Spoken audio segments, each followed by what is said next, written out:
Assalamu alaikum. 1, 2, 3, testing. Okay, can you guys hear?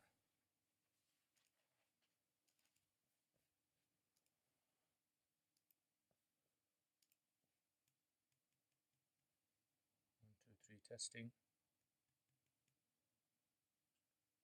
1, 2, 3.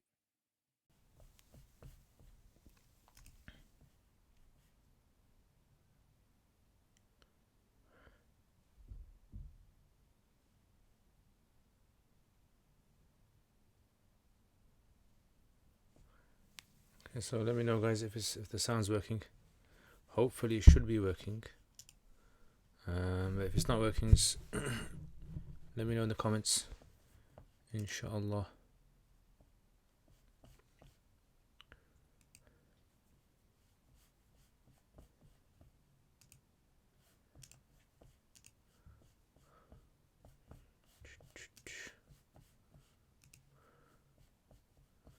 Yeah, in the comments, if you guys can let me know.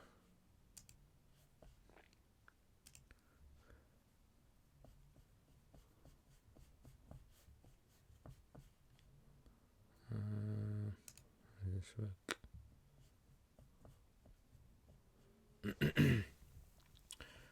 So sorry for being a bit late. I had a talk, as you can tell from my voice, and it just went on, and then I just got back now.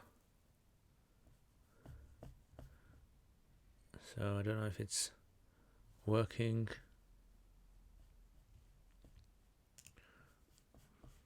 Trying to sort this out. So as usual, see, I've put this new kind of banner at the bottom now, so I don't have to repeat some of the things.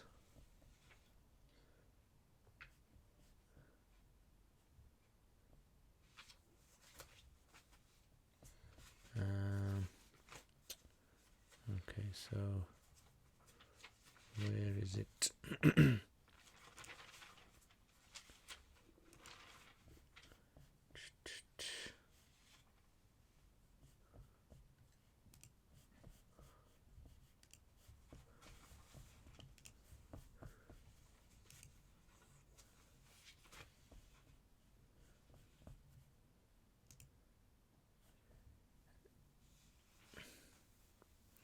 Yeah, Islam channel, yeah.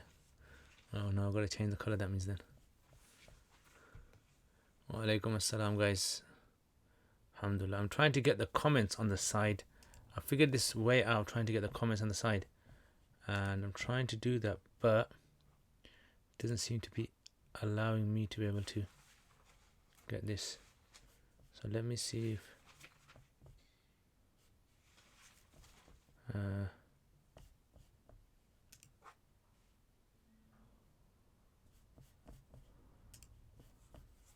okay, so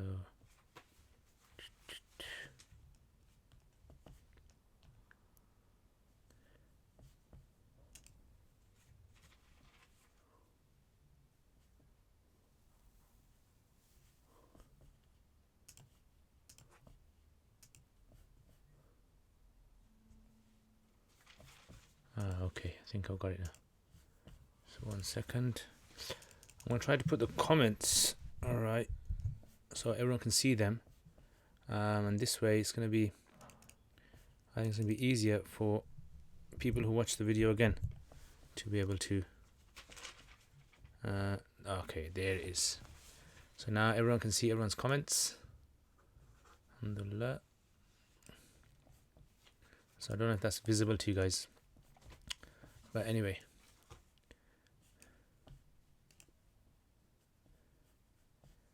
Yeah, so those are the comments.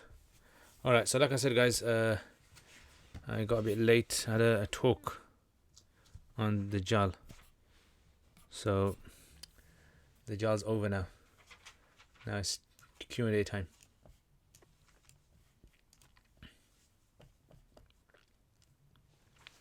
So I use basically a software which is known as OBS. That's how I do my live streams. So with that, I've just been trying to figure out to do more things on it. And alhamdulillah, I've got this sorted. Okay, so let's have a go at the questions. So, wa alaikum assalam to everyone if I haven't replied to your salam. And Anazka, wa alaikum assalam, alhamdulillah, I'm well. Ma'had, wa alaikum assalam, alhamdulillah. Okay, so let's start then. So, alhamdulillah. And as you can tell, I actually got a new camera today. I actually bought a new camera. So, the video should be much better quality as well. So, have you guys noticed? The camera is better quality. I bet you guys didn't notice, did you? Well, it's better quality. I mean, there's more kind of features that you can do on this, but these are just some of them. Look at some of the things that you can do. Anyway, let's have a start with the questions because it's already getting late. All right, and my voice is breaking up as well, so chalo, let's start.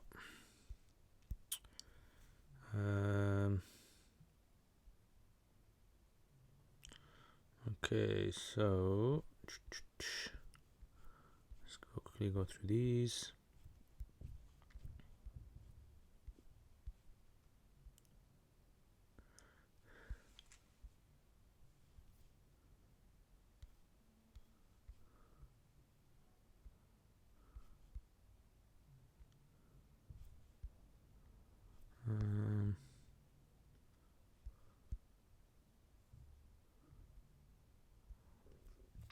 Okay, so let's start with this one then. So, Bismillah ar-Rahman ar-Rahim.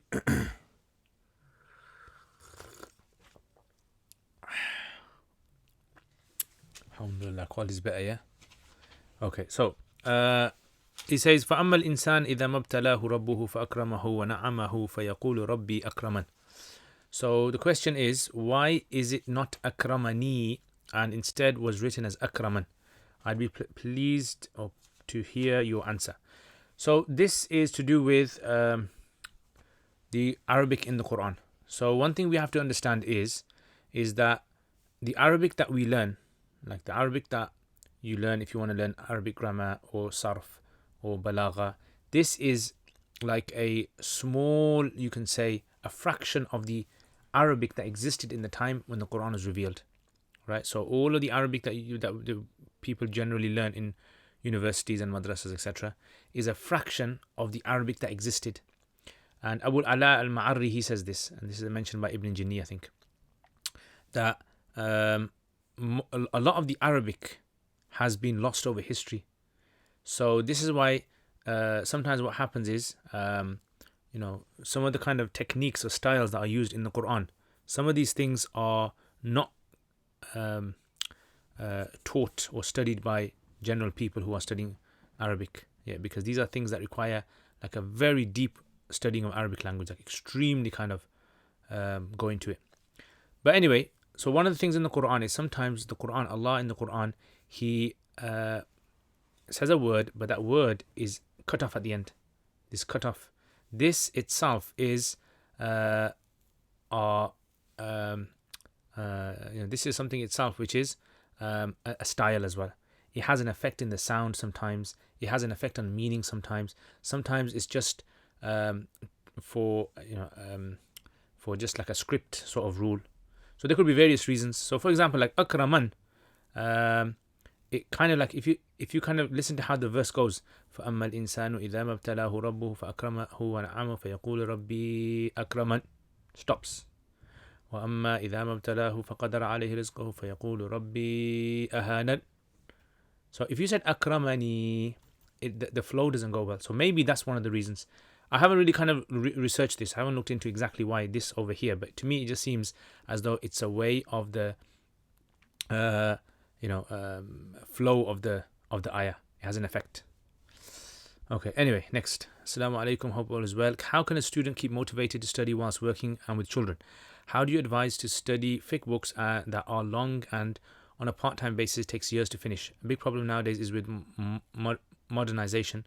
What is the balance and maintain the deen within its proofs, and what points areas are open for change through the influence of urf? I have heard some ulama say women can travel without mahram and the illa is the hadith, not safety. What is the correct understanding? Sorry for the volume of question. Alright, so this is a good question that is answered, but there are like several questions I think here. There's several questions that have been asked. Some of them require a long time to explain them, right? Because they require understanding usul. So I won't be able to answer all of them. So first of all, how can a student keep motivated? There's various ways how you keep motivated, right? Even if you have children, there's various ways. I mean, motivation, it comes from the heart, right? That's the main place it comes from.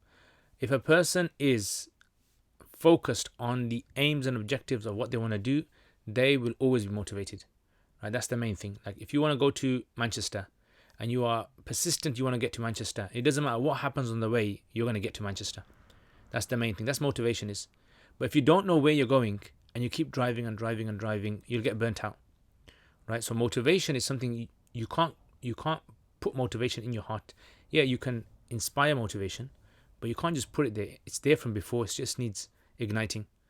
Number 2, how do you advise to study fiqh books that are long? That's the whole point of fiqh. Fiqh is the whole idea is training yourself in understanding how the masail function. Yeah, so for example, like let's say you want to become a mechanic. You need to study how all of the cars in the world work. You don't have to study every single car, but the main principles, concepts that cars are designed on, you're going to have to study those. All right, so this is something which is very important, and this is why if you study just 2 or 3 books of fiqh, that's probably not enough. You have to study more. You have to keep on studying and studying and studying until you can really sort of like master the topic. Yeah, and that's where people, they want the quick fiqh. You can't get a quick fiqh, right? So there's like grades of fiqh. The first level of fiqh is exposure to the masail. You need to kind of expose yourself to what scholars talk about. Second level of fiqh is to understand the evidences, right? To understand what are the evidences for the fiqh masail. And third level of is the the mechanics behind the masail. Why these masail were discussed for? Where did they come from? For how do they function? How do they operate? How do they work? All of these things. What is the balance of maintaining deen within the proofs? So I think if a person studies fiqh, if a person studies the books of fiqh with an expert teacher, I don't see why they can't understand how fiqh is applied in society. Yeah, I don't see why that is. I think maybe it happens usually because someone, for example, Hanafi fiqh, if you just study Quduri and you just study Hidayah, right, or parts of Hidayah, you're not going to become an expert in fiqh. You're going to be confused about a lot of things.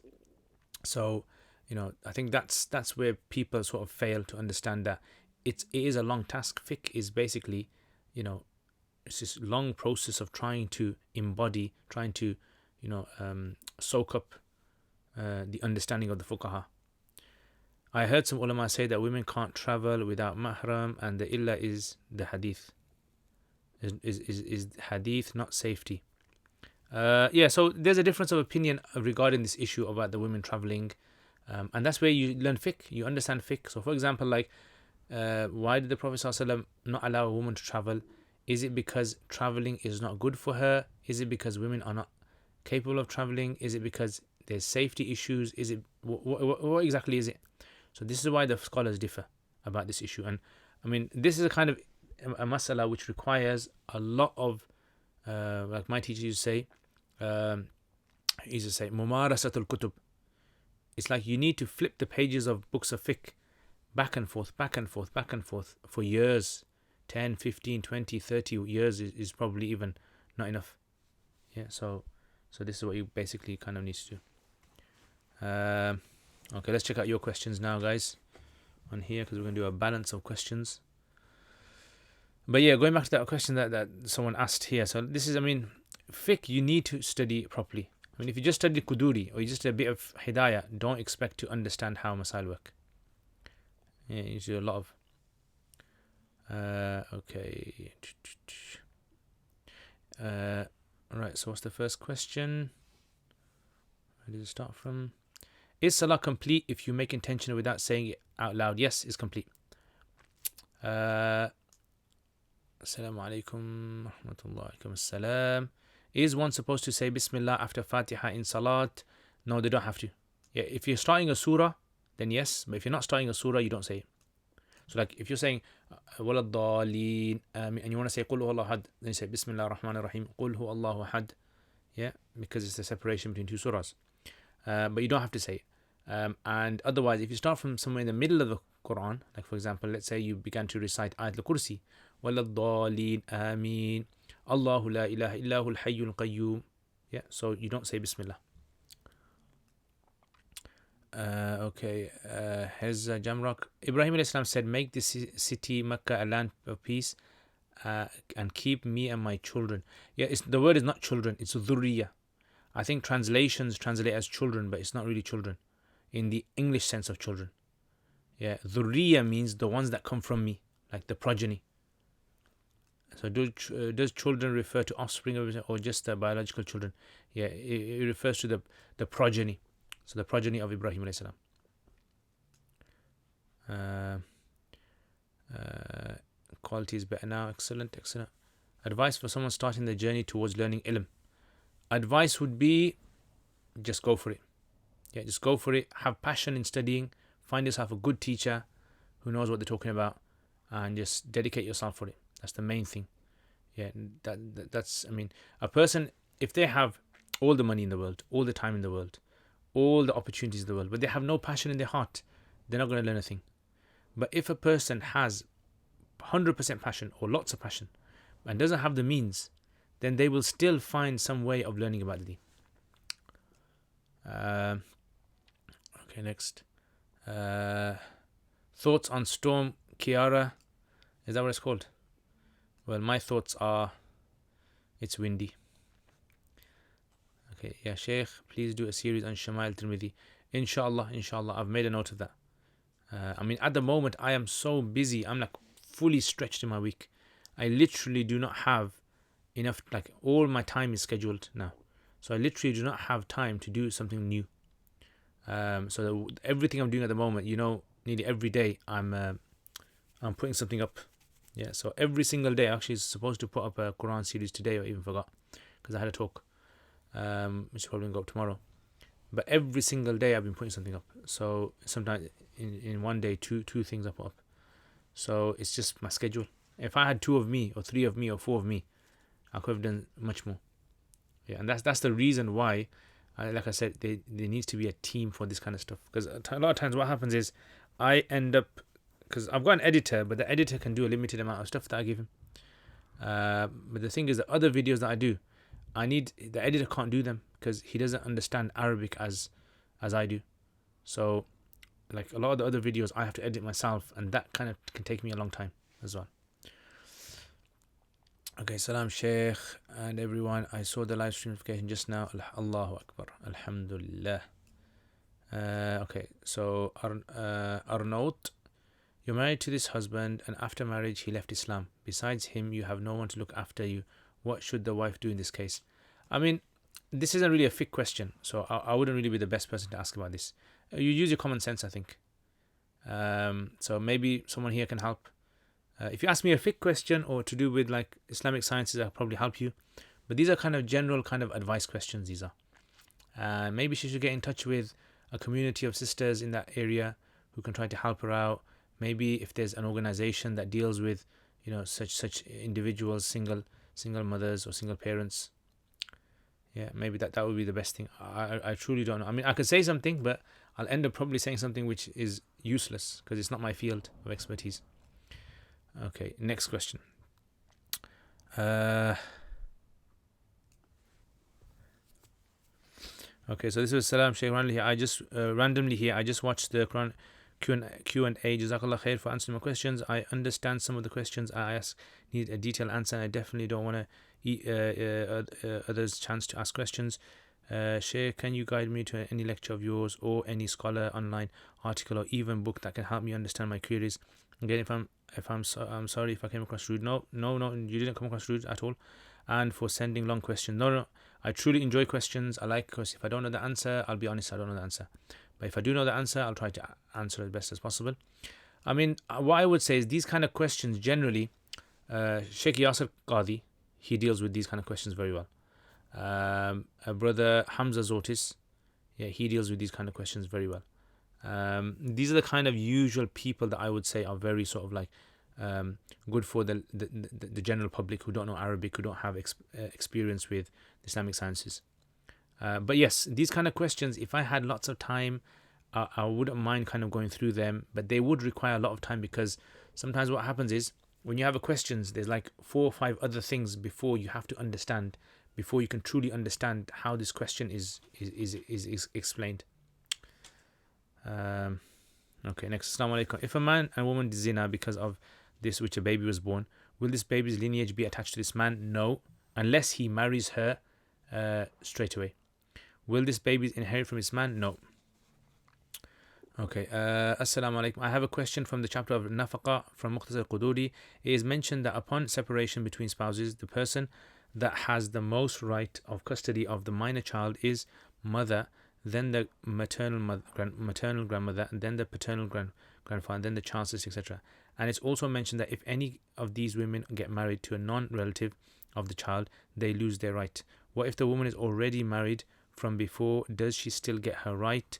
For example, there's no mother, grandmother present of the child, and the child's sister is present, but she is married.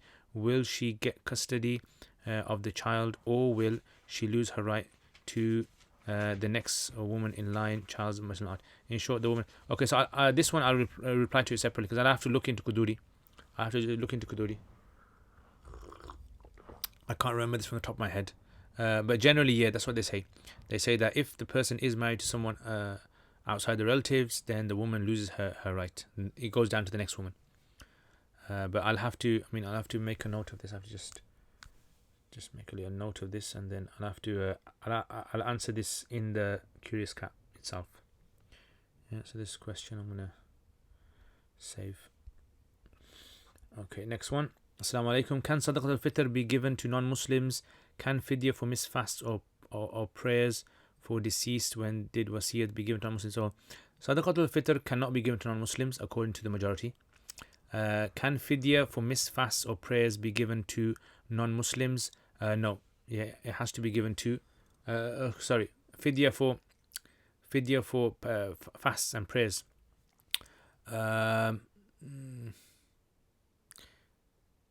Fidya for fasts and prayers.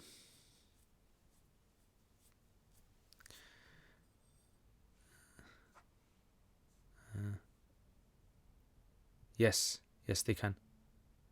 Yeah. Okay. If I have missed prayers from my past, can I pay fidya for them while I'm alive, while I continue to make an effort to make them up? I mean, the whole idea is you try to make them up. Try to make up your fasts, your prayers as much as possible. And as for fidya, the Hanafis have a difference of opinion here. Some say that you do have to give fidya if you die leaving behind, and some say you don't. Right? So no, you don't give it in your life. You give it after, right? When you're incapable of doing it, basically. Otherwise, if you give it before that, then it'll be counted as a charity in that sense. Okay. Okay, let's check out what you guys are saying. Assalamu alaikum Umar. Saqib, I can tell what the i'rab of the last word is, but I find it hard to find the haraka of the start word. Yeah, I mean that's a common thing there. That's just gonna improve when you start doing a lot of reading. You need to do a lot of reading, and then you just pick it up as you go along. Right, so it just requires you to do a lot of reading. And when I mean a lot of reading, I mean like every day, about half an hour every day, do reading. Right, and that's how it's gonna improve. Minecraft, hello, Heza. Are you planning on watching either Urtugal or Abdul Hamid's series? No, I'm not into this kind of stuff. I don't really have time for these kind of things. And these are kind of addictive series, and you have to watch one after the other. So I don't really have time. I mean, if I do, I'll probably just listen to it, but I heard they're in Turkish, so I won't understand them. So I think I'll avoid them. Okay, MU, Assalamu alaikum. I pray you are well. Could you please inform me, does a woman need a wali to get married? If she has previous married, does she still need a wali in Hanafi school? Yes. Yeah, according to Imam Muhammad, she needs a wali. Yeah, so in other words, wali is basically that she gets permission from someone in the family that, they're okay with her to get married to that individual.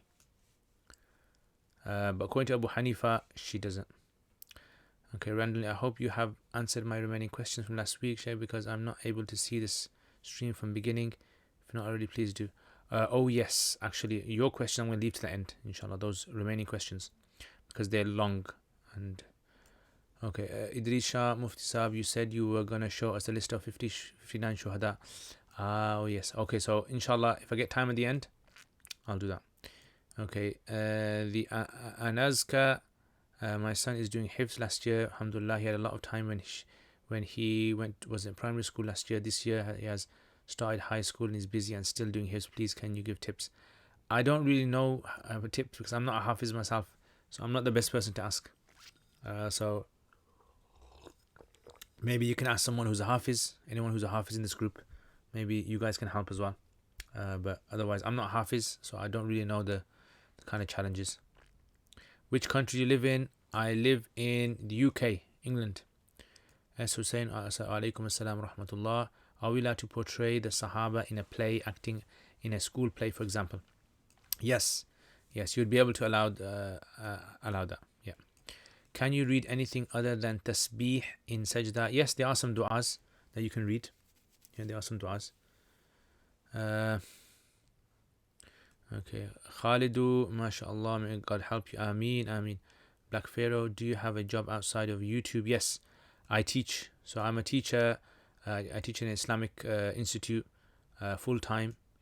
Yep. Okay. Right. So let's have a look over here. Questions. Why do Hanafi Deobandi masjids hold Fajr Salat so close to the end time? Is this a sunnat? So according to, I don't know what time other Hanafis pray. If that's what you mean, if they pray early. But Hanafis pray because the Prophet ﷺ, he said, Nawwiru bil Fajr and Asfiru bil Fajr. Like the Hanafis interpret this as pray the Fajr when it's light outside, right? Which is about half an hour to 40 minutes before the sunrise. Yeah, so this is the evidence that they take. Does the Maulvi who is conducting a nikah need to command the groom to repeat Qabul thrice or once? Once is sufficient.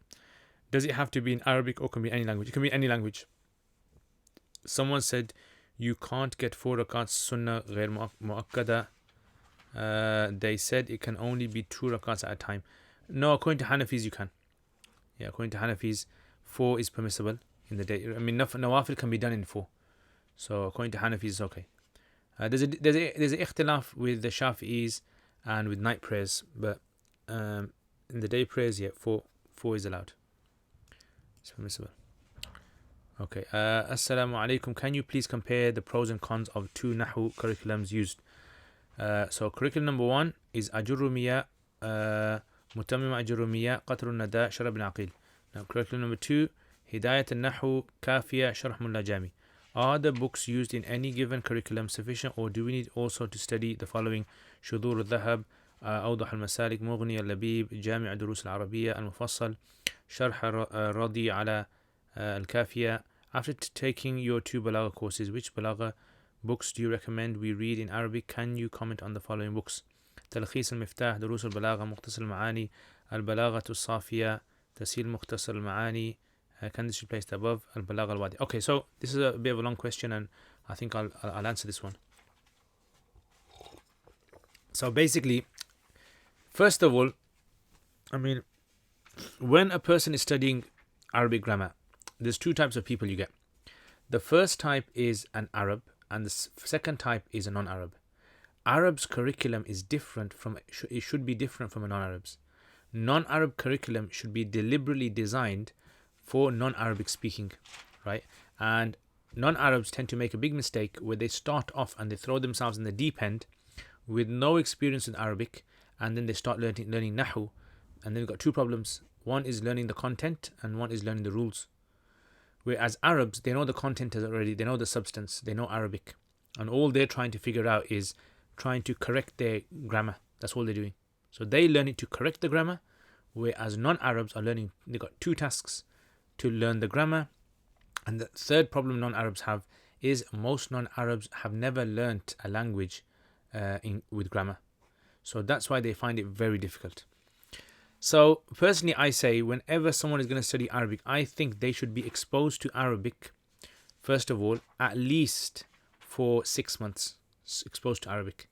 Then after that, think about starting Arabic grammar, these grammar books, right? So I'm kind of against both these, although I kind of did the curriculum, second curriculum. The second curriculum is the one that I did. And the first one, I mean, although it's quite straightforward. I did Sharab bin Aqil as well. But the thing is, I wouldn't really kind of recommend this. What I would say is, look, first of all, expose yourself to Arabic. Secondly, if you want to carry on with these, both these curriculums are very good. It all depends upon the teacher who teaches at the end of the day. If you have someone who is an expert in Arabic grammar and they teach you, they don't have to teach you all these books. And this is one of the problems I think students have, where students assume, they feel pressure when they hear names of books being circulated by other students. They feel pressure into thinking, I have to cover all these books, I have to study this, I have to do this, do that. I think that's one of the biggest problems that students have. They feel this pressure that, look, I have to cover, if I don't cover all these books, I don't know Arabic grammar. No, you do. Al-nahwu fil kalam kal-milhi fil ta'am. That's what they say. The only amount of nahwu that you need is like salt in food. So the whole point of Arabic grammar is, can you read the book and understand it? Khalas, if you can read the book and understand it, you don't need any more Arabic grammar. The only reason I would say, if you want to study all these like steps, you want to go to Sharmullah, Jami and others, this is only if you want to become like an expert, specialized in grammar. That's all. You just want to specialize and have no real kind of benefit besides specialization. That's it. Otherwise, I don't see. Unless you want to specialize, then yes, I would suggest, if you want to specialize in Arabic grammar, become an expert, study, I would say, Ajurrumiya.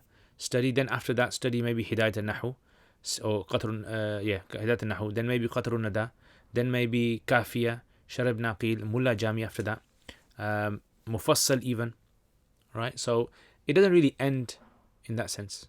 If you just want to know enough Arabic grammar, Ajurrumiya, Qatr al-Nada is enough. Ajurrumiya, Qatr al-Nada is enough for you to read a book. Khalas, that's it. Okay, the Balagha question. When it comes to Balagha, after studying the Balagha, it depends what you want, right? So, do you want to just understand Balagha, or do you want to go into the expertise of Balagha? Two different things. So, if you just want to understand Balagha, then the courses I've done online, 2 courses I've done online, you just have to go on there and do those. There should be enough. But if you want to become expertise in Balagha, then I suggest you study Adab al-Arabi and poetry before you study any Arabic book, any Balagha book. Get familiar with Arabic poetry. Get familiar with, what do you call it? Arabic literature. Like, on my YouTube, I do Malfluti. Yeah, so Malfluti and the poetry that I put up as well. And then after that, study Balagha. Otherwise, it's pointless, I'd say. It's just, again, giving students too much of a burden of studying all these books. And they're not really kind of coming out with any sort of like, results. Yeah, so I know lots of people who have studied lots of Nahu books and lots of Balagha books. But then you say to them, okay, let me ask you in the Quran. Let me ask you in Hadith. Break this down for me. They can't do it. That's one of the problems we have. I think it's a lot of like people that just want to study without really kind of understanding the aims and objectives. Wallahu alam. That's in my mind. Okay, let's just check out another one then. Are you aware of any funds or investments that are halal? There's loads of them. I mean, investing in most companies around the world would probably be halal. Actually, not most companies. A lot of companies. A lot of companies would be halal. Yeah. There's some halal investments, like, for example, I think an Amana, there's called Al-Amana something. They're like an organization that you can contact financial advisors.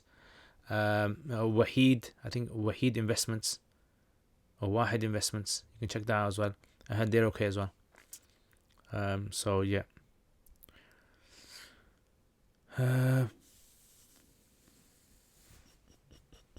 Okay, let's check out.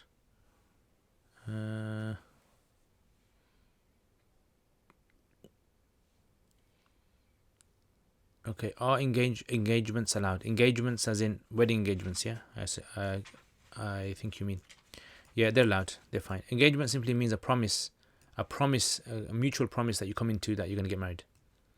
Can you read the same aurat? I don't know what that means. Aurat. Can I ask one more question? So it would be a total of 3 questions from my side. Yes, you can ask, inshallah. Is it permissible to draw human animal portraits? If the features are visible, no. Can a woman pray in front of a man? If it's congregational prayer and they're all praying behind the same imam, then no. But if she is praying her own salat and he's praying his own salat, they're not praying behind the imam, then it's fine. Yeah, it's allowed. Black Pharaoh, I am studying Nahu at the moment and I'm struggling a lot. I find it very hard to understand. Yeah, I mean, do my course. That's all I can say. 17 lessons. I've designed a course called 17 Lessons. And this 17 Lessons course basically is designed for putting a person straight away understanding the main principles of Arabic. So then later on, when they study Nahu, it becomes very easy. And lots of people have benefited from it. Alhamdulillah. Yeah, I know lots of people who have done lots of Nahu before, but when they did the course that I've designed, they said to me that they haven't learnt as much Arabic in their Nahu books as they did in the 17 lessons. Yeah, so in fact, I'll put my email up. So if anyone is interested in maybe doing the course or something, they can contact. So see, this is the good thing about this banner now. I can do these things with the banner. Alright, so email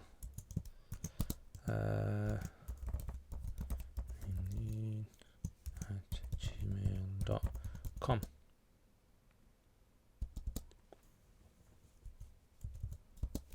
to learn Arabic in 17 lessons.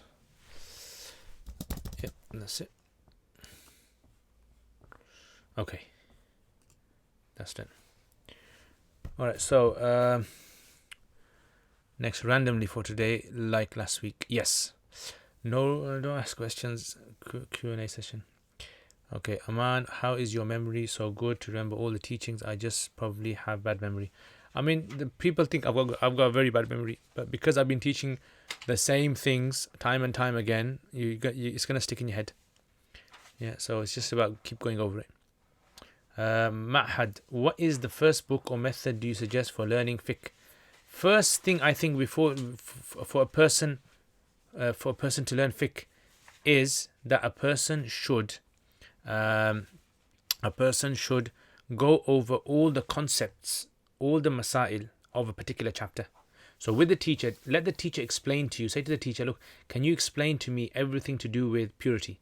Can you explain to me in your own words everything to do with salat? Can you explain to me in your own words everything to do with zakat? Once you study from a teacher in their own words, like the concepts that they're going to come out with, then after that, go to a book. I always advise students, when I teach students, I teach them like that as well.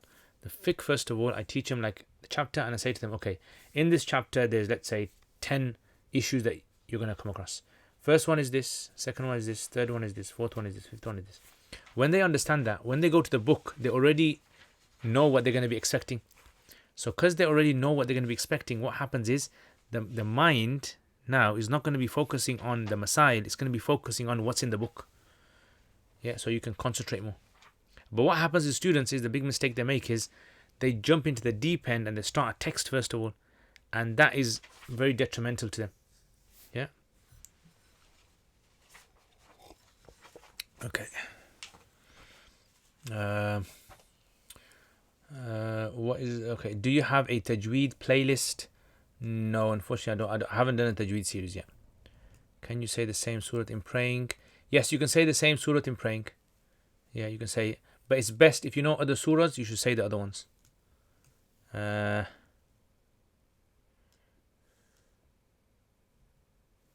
Okay. MU786. Aisha Radhan said, any woman who gets married without a wali, her marriage is invalid. Okay. If Abu Hanifa says a woman does not need a wali for marriage, does this not go against the hadith above? I thought the wali protect them. Yeah, good question. Definitely good question. So basically, look, Abu Hanifa rahimahullah, first of all, he says this. He says that the way we have to understand human, like the rights that Allah has given every individual, that every man and every woman has a, like, is independent in what they do. So if they want to buy something, they can buy something. If they want to sell something, they can sell something. They have the right to get married. They have the right for divorce. All of these things is their right, obviously within the framework that Allah Ta'ala has given them. So Imam Hanifa rahimahullah says is that if you look at how the Quran speaks about the woman, the Quran uses the feminine term for the contract of marriage. Yeah, so the feminine term for the contract of marriage, it's as though Allah is attributing the decision to her. So if the decision attributed to her, that means she is sole independent in making a decision whether she wants to get married or not. So that's why Abu Hanifa says that the cornerstone of getting married is the woman's decision. The wali is not necessary for that. The wali is there as a prerequisite. Yeah. Whereas the other madhabs, they say no, the wali is there for the marriage to be valid. Yeah. Without the wali, the marriage is not valid. So basically, what does this mean then? So this means that Abu Hanifa says that if the woman has her own right of deciding who she wants to marry and having the contract done, that means the concept of wali, in the Quran, the concept of wali is not there. Like if the concept of wali was so important that the woman has to have a wali, the Quran would have mentioned it. Yes, it comes in the hadith, but there are very many problems with this hadith. Yeah, so like you quoted the English version of this hadith, Hassan by Abu Dawood. Abu Dawood, first of all, saying it's Hassan, that has to be looked at. Did he say it's Hassan or did someone else say it's Hassan? Did Abu Hanifa accept this hadith or not? There were some scholars who did not accept the hadith, some scholars who did accept the hadith. Some scholars accepted the hadith, some scholars did not accept the hadith.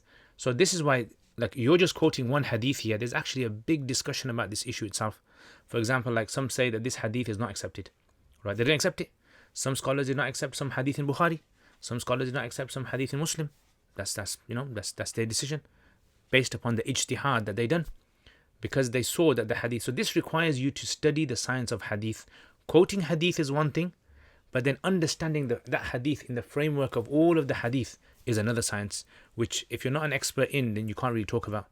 Right? It's like, someone who hasn't studied medicine and they're going around telling everyone this particular medicine is bad for you. Right? Just like that, because they've heard someone say it. So Imam Hanifa rahimahullah, he says that this hadith itself, this hadith was for in a time where the woman getting herself married was referring to the prostitute. In other words, it was talking about prostitution, like this concept of prostitution that was taking place. This is what the hadith was referring to. Yeah, so this is why, like I said, there's a whole discussion around this idea of the concept of the wali. But Imam Hanifa's main point is that if it was such an important thing, how come the Quran doesn't highlight this? Like the Quran talks about nikah and talaq, but it doesn't talk about the wali. And Abu Hanifa rahimahullah's usul and principles, they obviously require understanding if you want to understand how Abu Hanifa works. So if you want to understand this, what I would suggest is, again, I've got a course on usul fiqh. You can do that course. It's 28 lessons course. You can register for it. Yeah. That's a course that you can do. So I don't know.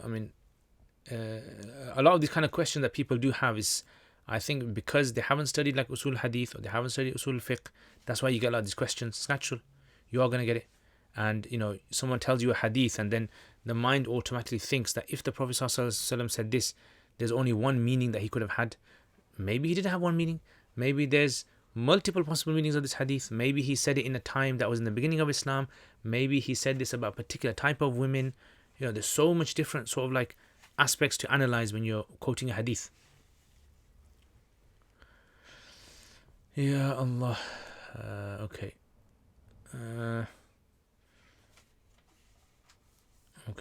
Matt had 2 rakats and reading the same surah in each rakat. Is that allowed? Yes, that's allowed. Muhammad Abdullah, I know you are very busy, but would you be able to upload an overview, a summary of each chapter? As you just mentioned, it would be many students. Yeah, I'm actually thinking about that. I was actually thinking about that the other day. That if I do that, yeah, it might be a good idea. And what's your opinion on the book Amil Shar'mit Amil? It's a good book. I mean, it's not really important. I've studied it. I've taught it as well. It's not really important. It's just one of those books that they do in madrasas. There's other books that you can study. You don't really need to study that one. How do your courses work out? Like, how do they take place? And are you teaching them? So they're pre-recorded lessons. Basically, what happens? They're pre-recorded. You get put onto a WhatsApp group, and then you have TAs who answer questions, and then you just submit the homeworks. Your homeworks get marked, and you get them received back to you with comments, and that's it. Basically, you do 17 lessons. So at the moment, we've got lots of people doing these courses, and every week people are finishing courses. Alhamdulillah. So you do your own pace, your own time. There's no live lessons. MU, you're welcome. Jazakallah khair. Wa alaikum assalam, MP. MashaAllah, MashaAllah. The legend has arrived. I don't think so. Alright, let's go to the questions on Curious Cat. So, Ya Allah. Okay.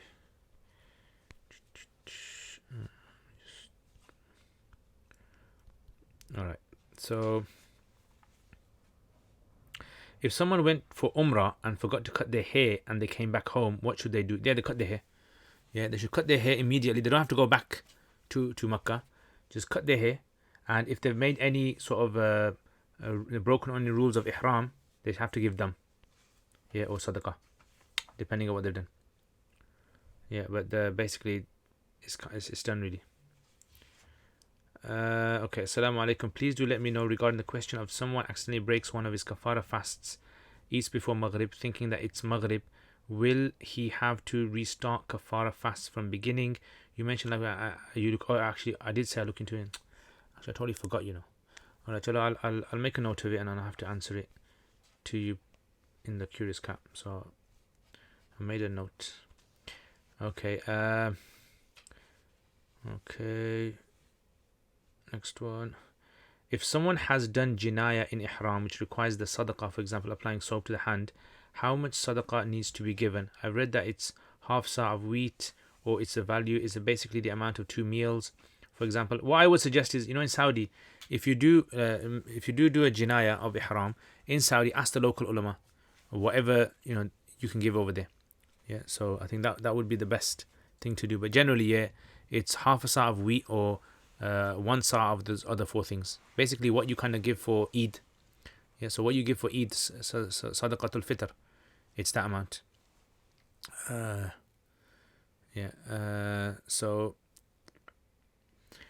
like I said, in Saudi, you just go ask the local scholars. Yeah, so like there's local scholars there. Ask someone, and they'll tell you. Assalamu alaikum. Is it true that if someone used soap in the state of ihram, not with the intention of getting fragrance, but with the intention of cleansing, that there will be no dam on them? No, not necessarily. So if the soap has a fragrance in it that's deliberately been put there, then you have to give sadaqah or dam, even if you've covered both hands. Yeah, you'd have to give dam. So this rule only applies to those things where the fragrance is secondary. For example, like certain types of food, like mint. If you put mint in your hand and you're eating mint, and then your hands smell of mint.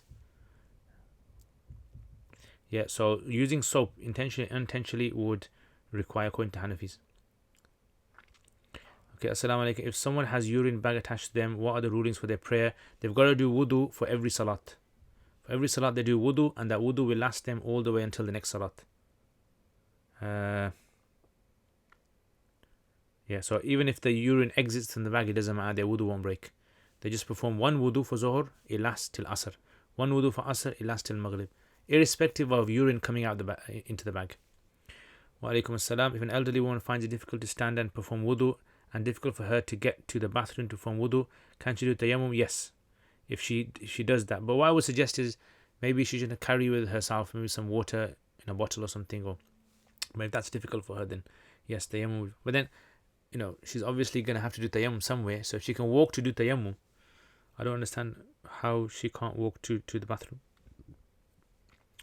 But yeah, she can do tayammum in that case. Assalamu alaikum. Is saying wallahi jokingly or habitually considered as a valid oath? For example, someone says wallahi I won't eat meat, just out of habit he uses words wallahi. Will he have to give kafara if he eats meat? No, if it's done, this is called yamin al-laghu. Yeah, this is called unintentional oaths. So unintentional oaths don't apply. Yeah, so if a person has a habit of saying qasmi, Allah ni qasam, wallahi, khuda ni qasam, what will people say? Yeah. So in unintentional oaths, there's no consequences, but a person should try to cut down saying it. Assalamu alaikum. Can the deceased hear the person who visits the grave, as the dua for the visiting graveyard is Assalamu alaikum? According to many narrations, yes, that when the person visits the grave, the person in the grave can sense them. So they don't necessarily hear them, but they can sense them. Yeah, they can sense their presence. Assalamu alaikum. Is wudu needed for reading Quran on the phone? There's a difference of opinion. I mean, I personally think that you should do wudu unless you're in a situation where it's difficult to do wudu, like in the car or something, or on the plane. Then you can read it. If translation of sajda ayah is said, say in English, is it sajda wajib? No. Assalamu alaikum. If a person completes multiple offences during ihram, washing hands, e.g. with soap, wearing perfume, wearing something stitched, does one dam suffice? Yes, one dam suffices all. Assalamu alaikum. Can a Hanafi pray behind an imam who is reading from a mushaf? In Hanafi fiqh, it would nullify the prayer, but what if the imam... I mean, I would say it's fine. If you're praying behind a person who is in that situation, because there's ikhtilaf in this, it would fine, because it goes back to the issue of can a Hanafi pray behind someone who follows a different madhab? And I mentioned this in a few live streams previously, that I personally believe that yes, it's fine.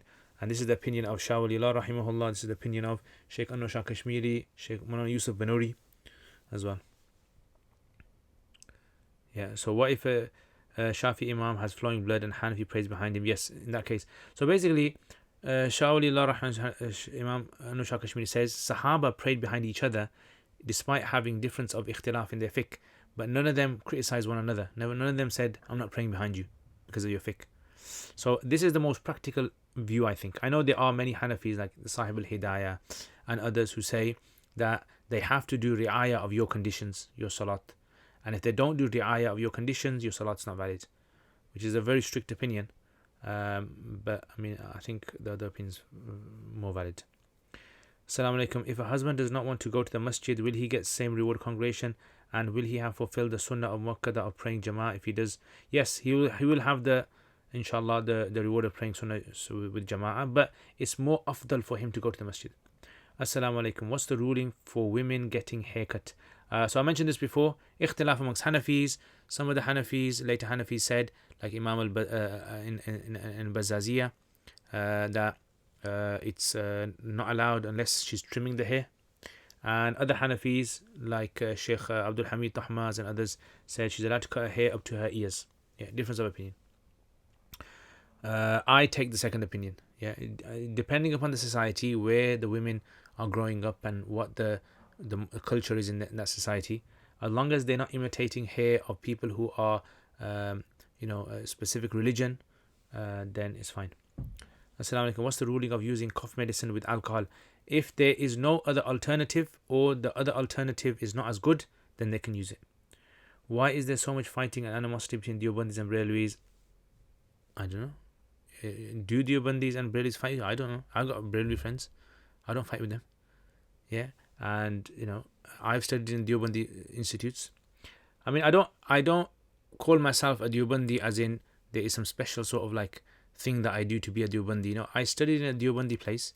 So those people who say they are fighting between Deobandis, I think what they think is there's a few sort of like debates taking place on YouTube, and they think that all Deobandis believe this and all Brelwis believe this.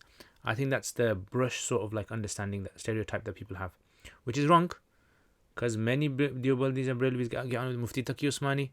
He gets on with many of the Brelwi scholars in Pakistan, and they get on with him. No issue.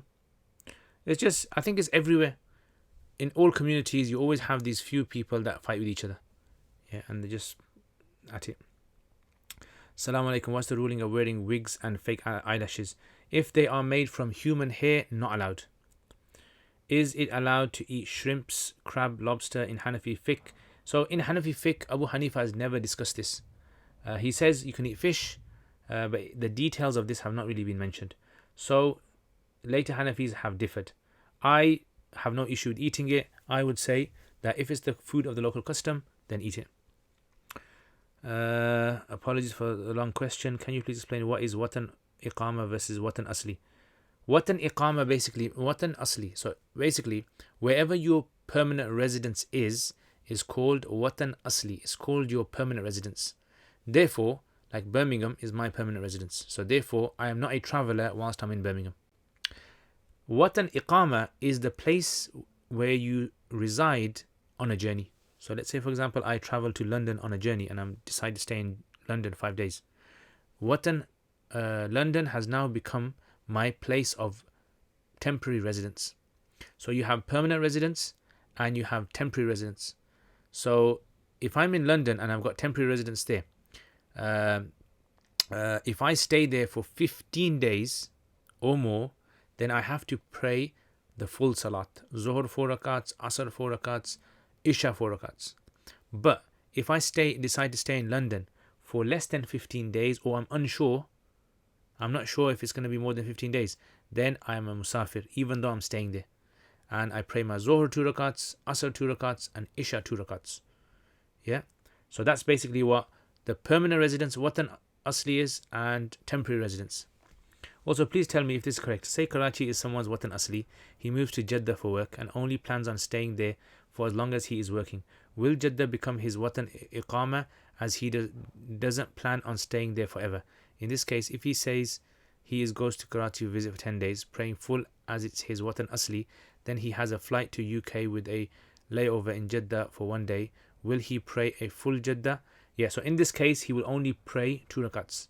Because if he's treated Jeddah as his Watan Iqama, therefore it breaks. As soon as he goes back to his country, it breaks. And when he comes back from Karachi to Jeddah and he's only staying there for 1 day, not for 15 days, then he's a musafir in Jeddah. Therefore, he prays 2 rakats. Really hope it's clear, and I really hope the answer was clear. Okay, dear Sheikh, what's the ruling according to Hanafi fiqh on wearing niqab? Okay, so this issue of niqab, a lot of people ask this question about the woman covering her face. According to the text generally mention that a woman's body is considered to be important to cover apart from her face and her hands in salat. Now, is that the situation outside of salat? So the Hanafis, early Hanafis, don't seem to have clearly highlighted this in their books. And it seems that the reason being is because the face and the hands are not considered to be an instructed part of covering from Allah and the Prophet ﷺ. Right? There's no like kind of clear instruction from Allah and the Prophet ﷺ that the face and the hands have to be covered. Yes, later Hanafis have discussed this, that what if it's going to cause a woman's to be in a hostile situation, if a woman's life's going to be at threat, or if it's going to cause a problem, as in lead her to commit acts with another man by continuously showing her face, having this attraction with another man, having a relationship, and leading to fornication. So should we cut it off? So some of the Hanafis say yes, the face should be covered. And this was a general sort of practice amongst the women as well in many of the cultures, Islamic cultures, that women used to cover their faces even until like the early 19th century. You see this. So this is why many of the Hanafis have said that the woman should cover her face if there's no need for it, and no need for it to be exposed. Other Hanafis say that the face is not an aura, so therefore why should it have to be covered for? Yes, if there is a situation where women's or a threat and exposing the face is creating this problem in the community that she's going to be harassed, then they should cover their faces and so forth. So you have this kind of like issue here. Generally, the later books of the Hanafi books do mention that the woman should cover her face. Yeah, but that's again based upon the view of those later Hanafis who held this view. I would say that if there's a woman, then if she can, then ideally cover her face. If it's something which she feels herself that this is going to be protecting her more. And if she feels, look, it's difficult for me, I have to work in certain places, it's hard for me to cover my face, then she can take the view of those who say that the face does not have to be covered. Okay, you mentioned in one of your live sessions that when one is making qada prayers, to pray the quickest and shortest prayer, leaving out the sunnahs. Can you please give an example of how to pray? What is sufficient to leave and what can you leave out? Okay, so basically like this, let me just show you.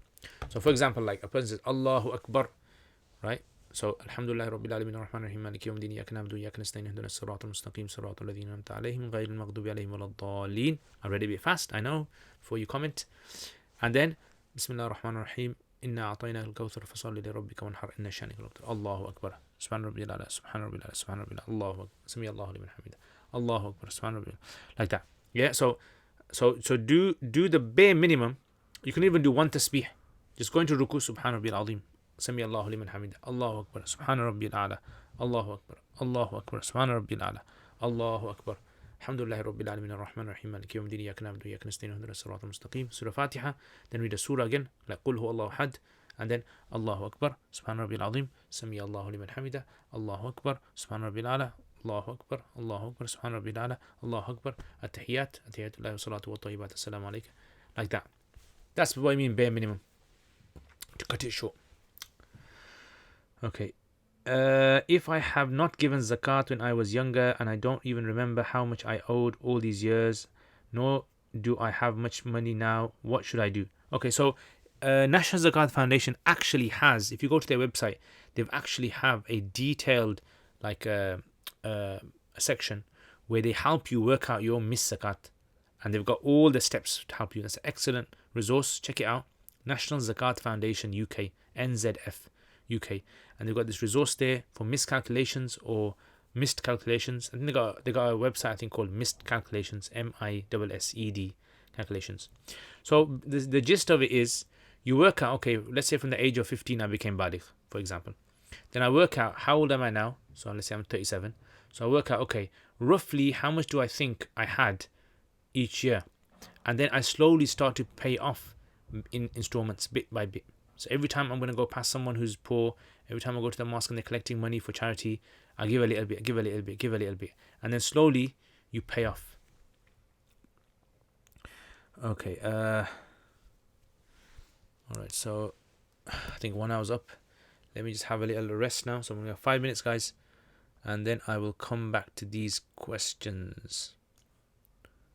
Inshallah. So back in 5, inshallah.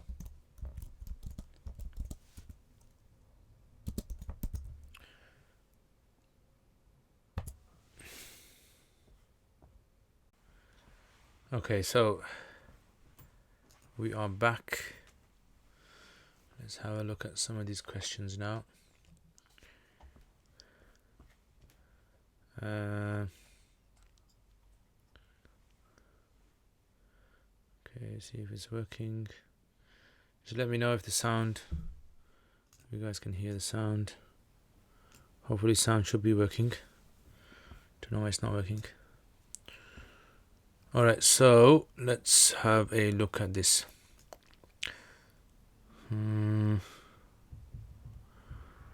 Okay, so Bismillah ar-Rahman ar-Rahim. Will it be sinful if you don't do sajda tilawat? If you don't do sajda tilawat, according to Hanafi school, yes. Person leaves it out, they'll be sinful if they died not doing it, basically. So you can do it later. Ideally you should do it ASAP. But Hanafi say because it's an instruction from Allah in the Quran, like do sajda. Ma'had, method of praying missed salats, you just do them. I mean the same as you would pray normal salat. Tahir Hussain, Assalamu alaikum. Alaikum assalam. Is there a recommended book for teaching adults tajweed? I mean I'm not too sure, you know.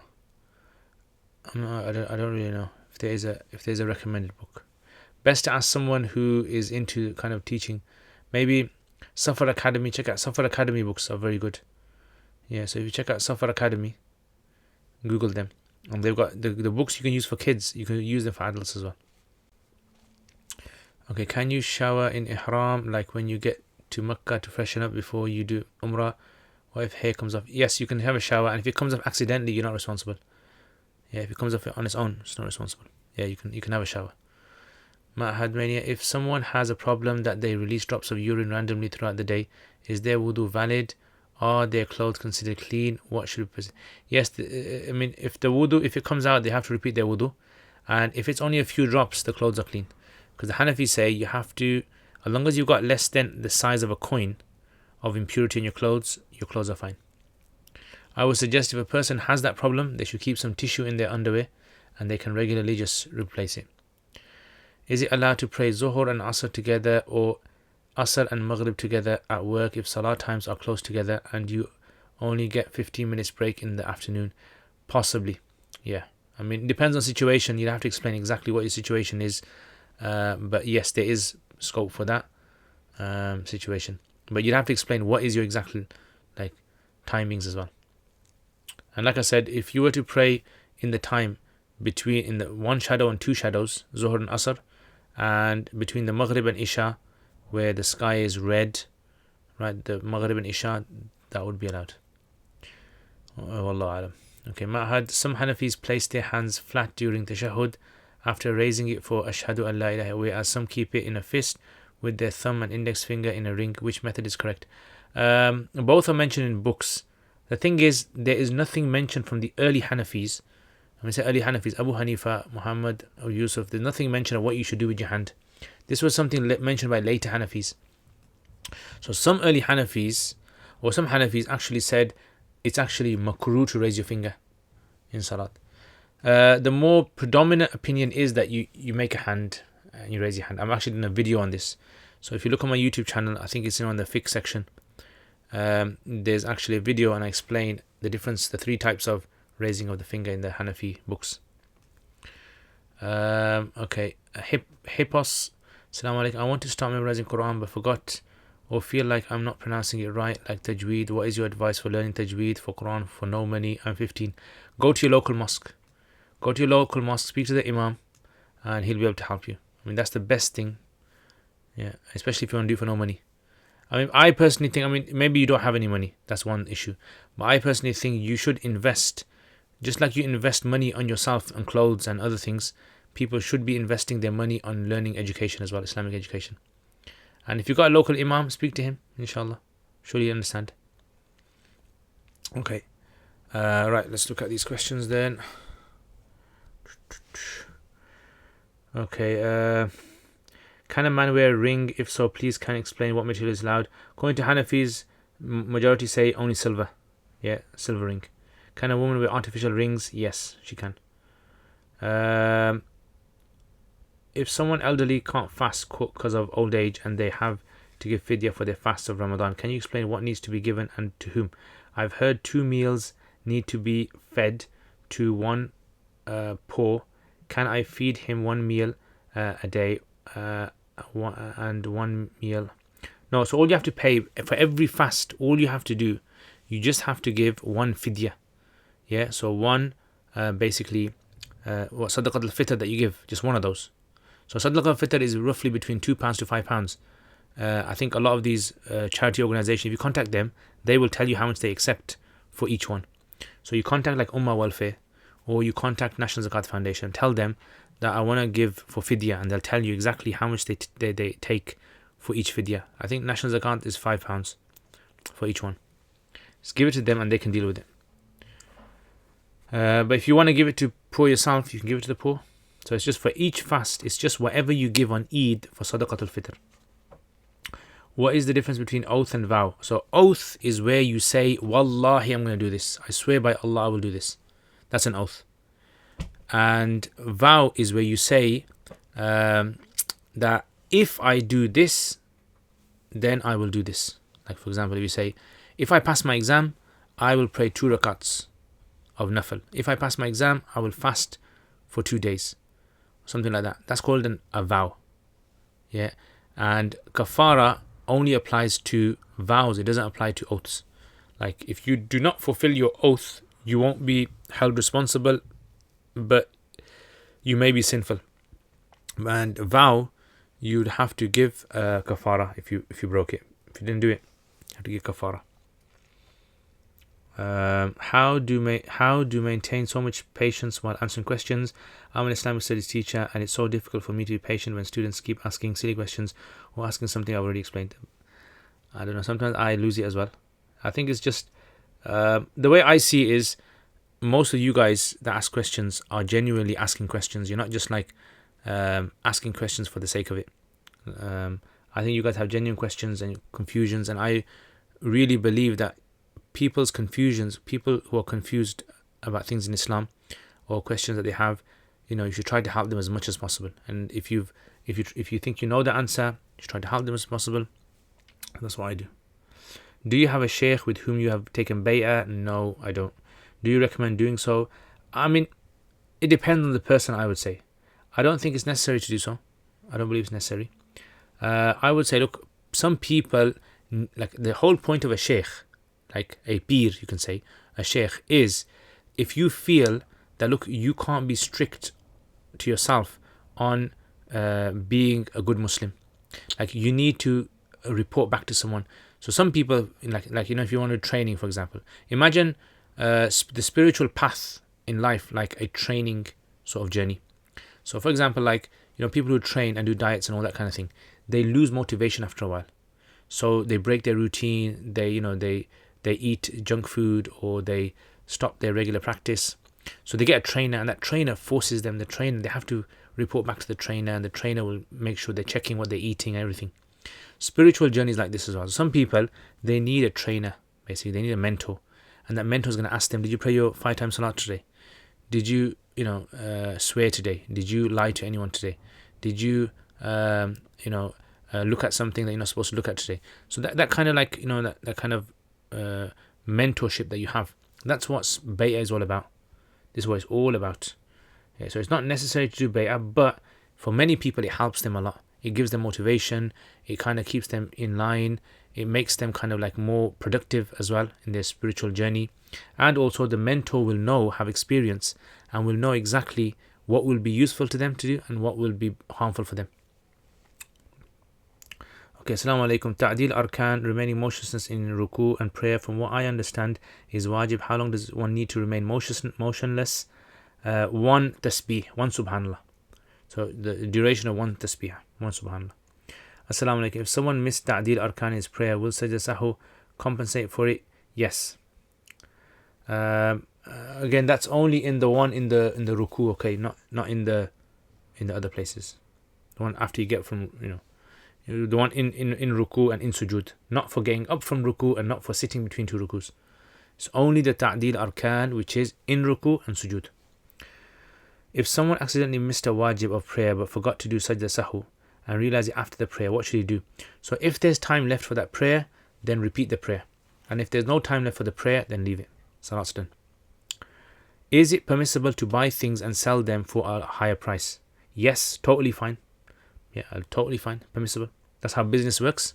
You buy a thing for low price and then you sell it for a high price.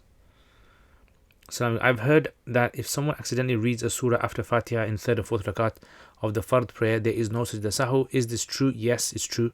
Why would there not be a sajda sahu, as one is now delaying the next rukn? So delaying the next rukn is when a person adds something which is not supposed to be done. Right? So for example, like if a person adds an extra wajib, or removes a wajib, or delays a rukn unnecessarily. This doesn't fall under unnecessarily. So this falls under permissible. So in other words, the duration that you have in the 3rd rakat and the 4th rakat for standing, this includes the all recitation. So if you were to recite, let's say for example, a person recites Surah Fatiha and a surah, it's totally fine, because recitation has been legislated at that point. But in the 3rd or 4th rakat, the Hanafis say a person has 3 options: either read Fatiha, either stay silent, or do tasbih. Yeah. So this is why it's fine, because this area is not considered to be, the 3rd rakat and the 4th rakat are not considered to be delaying if you're going to be doing like a recitation. Like for example, if a person was in sajda and they carried on doing tasbih, subhanallah, subhan rabbil ala, subhan rabbil ala, subhan rabbil ala, 99 times they've done it. They have clearly delayed, obviously they've delayed another sajda, but that delay isn't fine. Yeah, it's not a delay which necessitates sajda sahu. So not every delay in salat necessitates sajda sahu, basically. That's the khulasa. Yeah, so that's what every increase or decrease in prayer is. Not every increase. Yeah, it's that increase or decrease which will affect. Yeah, so for example, if a person added an extra sajda, 3rd sajda, now that's a problem, because that's not in its right place. Or if a person added an extra ruku, something like that, or another wajib they done. Okay, what is the maximum age a child can be breastfed till? Sahibain's opinion is 2 years. Abu Hanifa says 2.5 years. Sahibain say 2 years. Yeah, so Sahibain's opinion is generally taken. Abu Hanifa's opinion possibly can be taken in situations. Salam Mufti, I just wanted to ask what the ruling on circumcision is. Is it obligatory? According to Hanafi, it's not obligatory. It's sunnah mu'akkada. A person should try to do it as best as possible. If they feel that it's going to harm their health medically, then they don't have to do it. Yeah. Okay.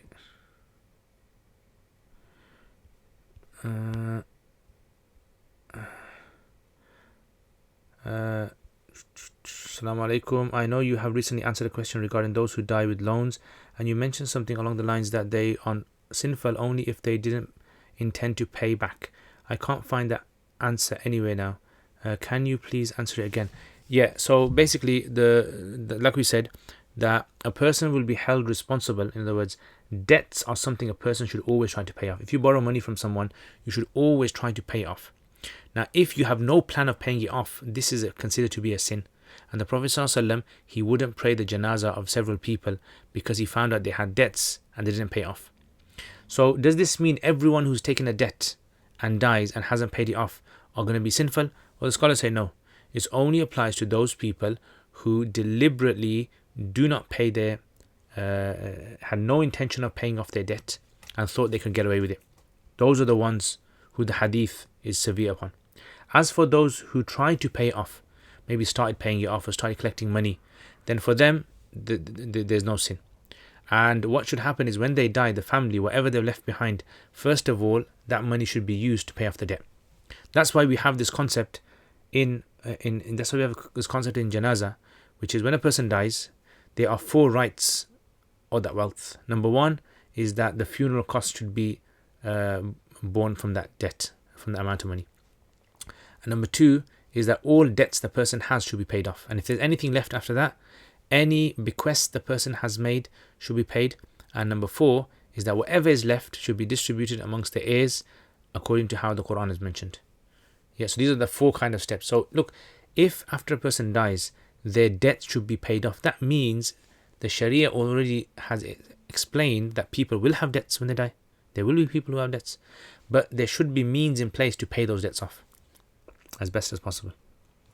Yeah, and I've come across a hadith that the soul of the believer is hanging until his loan is paid off. Yes, that's the same kind of concept. That it's a severe ruling regarding those people who had no intention of paying off the debt. And this also goes into the idea of interpretation of hadith. When you study fiqh, you also learn how the fuqaha would interpret hadith as well. Okay, it's mentioned in some books of fiqh that killing a scorpion or snake in the prayer will not nullify the prayer, even if one done with more than 1 strikes. But wouldn't this fall under amal kathir, as if an outsider looked at someone doing so, they would think that the person is praying? So how would this not be a nullifier? Yeah, so this basically the rule is that in salat, the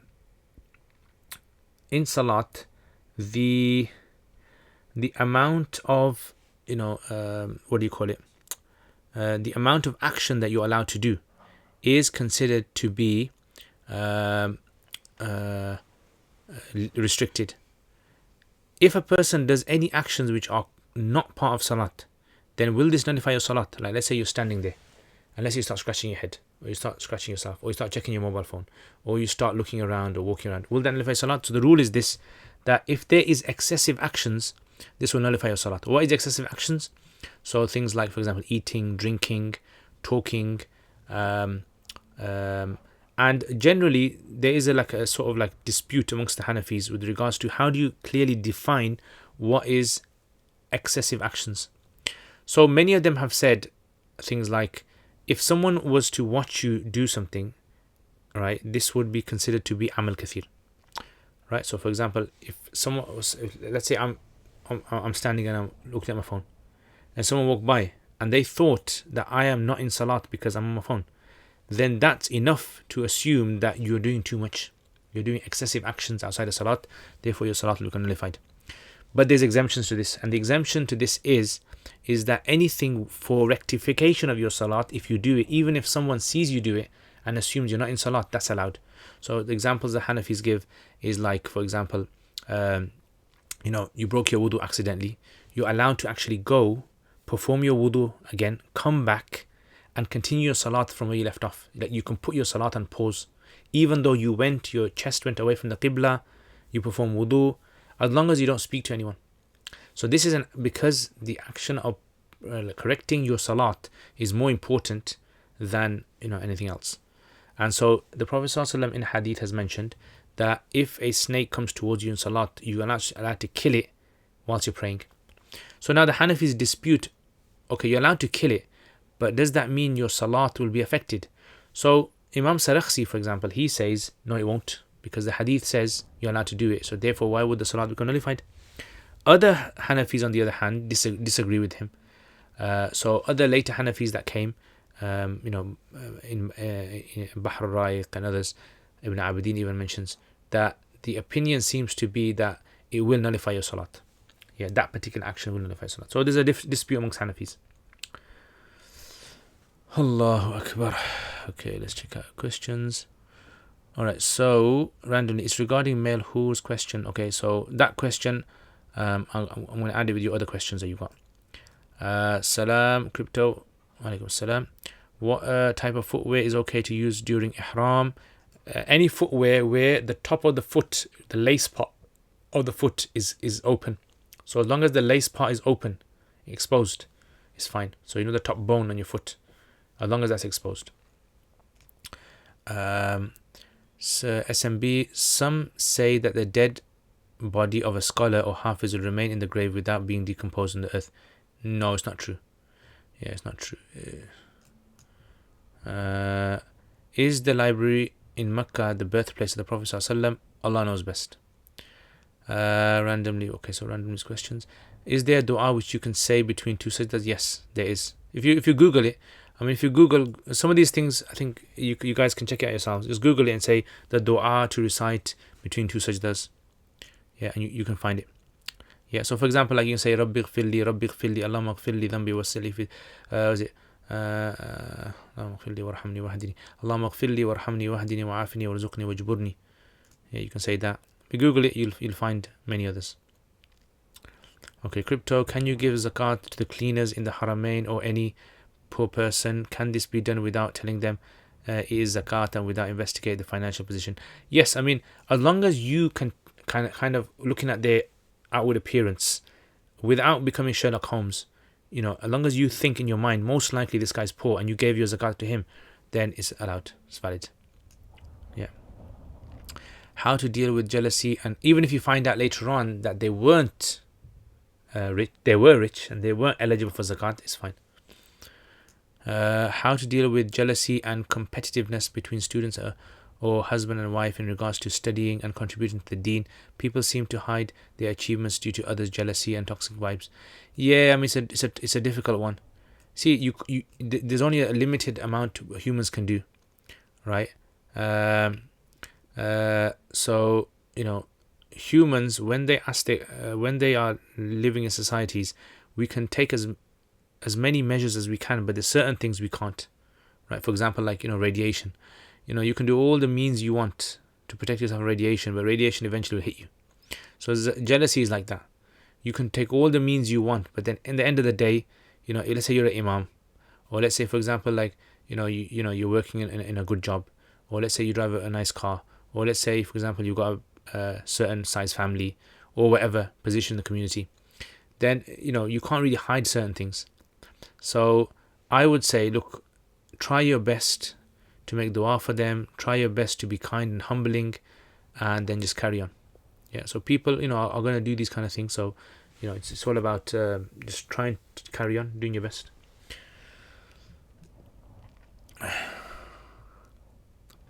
Yeah, some people try to hide all their achievements. Yeah, and see, this kind of system, for example, Mufti Taqi Usmani once, he said, I wasn't in the habit of calling myself a Maulana or a Mufti. He goes, until I became Chief Justice of Pakistan. He goes, then when I'm at court, you actually have to say your whole title. You can't just say Taqi Usmani. You have to say your whole title. Chief Justice, Mufti, Taqi Usmani. You have to say your whole thing. So this is why these kind of titles, you're actually recommended to say them when there's going to be benefit for the people. So for example, let's say you're in an airport, someone collapses and someone says, is there a doctor here? And you want to be very humble and you want to say, oh, if I shall tell them I'm a doctor, if I tell them I'm a doctor, then they're all going to get jealous of me being a doctor, and then I'm going to get nazar, and then I'm going to, blah, blah, blah. Right, forget it. I won't tell them I'm a doctor. Yeah. And, the guy might die. So in that situation, you need to say I'm a doctor. Right? You need to say I've studied medicine. So likewise, for example, if there's a person who's a student of knowledge, if there's a person, sometimes you should tell other people. It might motivate them. It might make them, interested in studying as well. So I don't know, some people are just a bit crazy. Okay.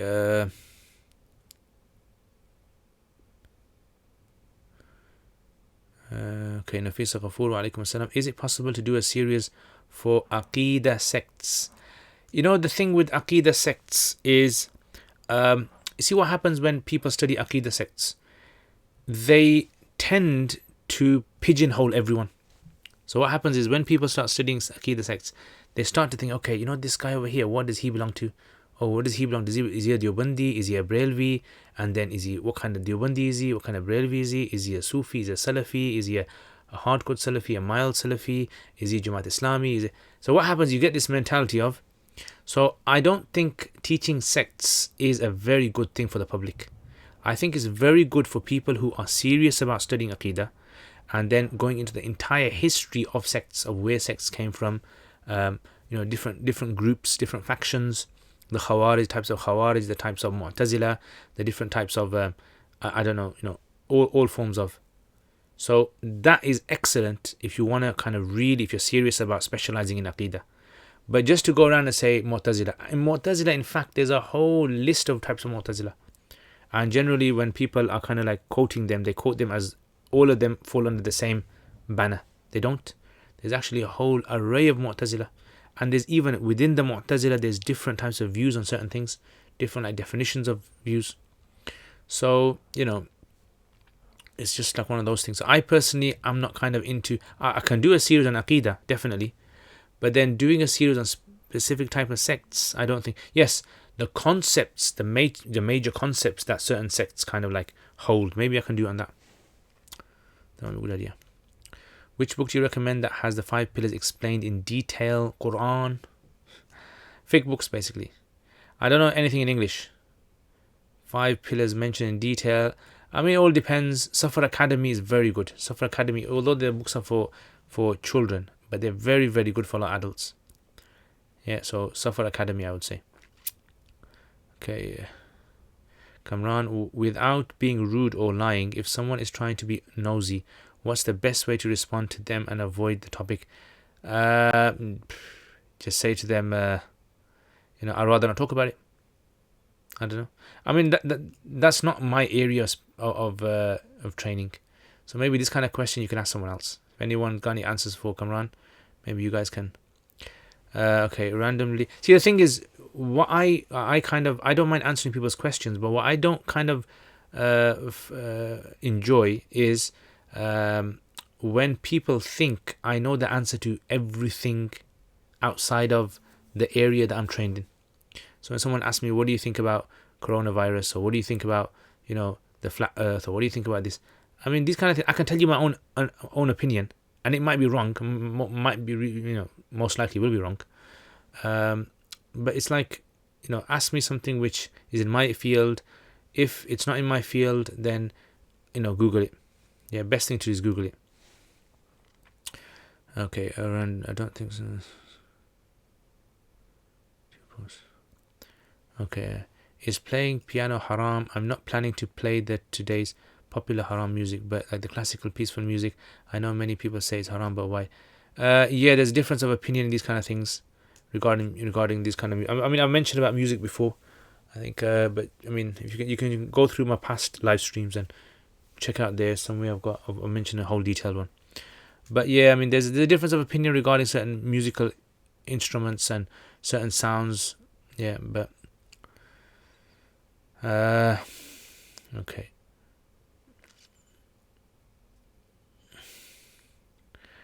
Okay, MP randomly. Okay.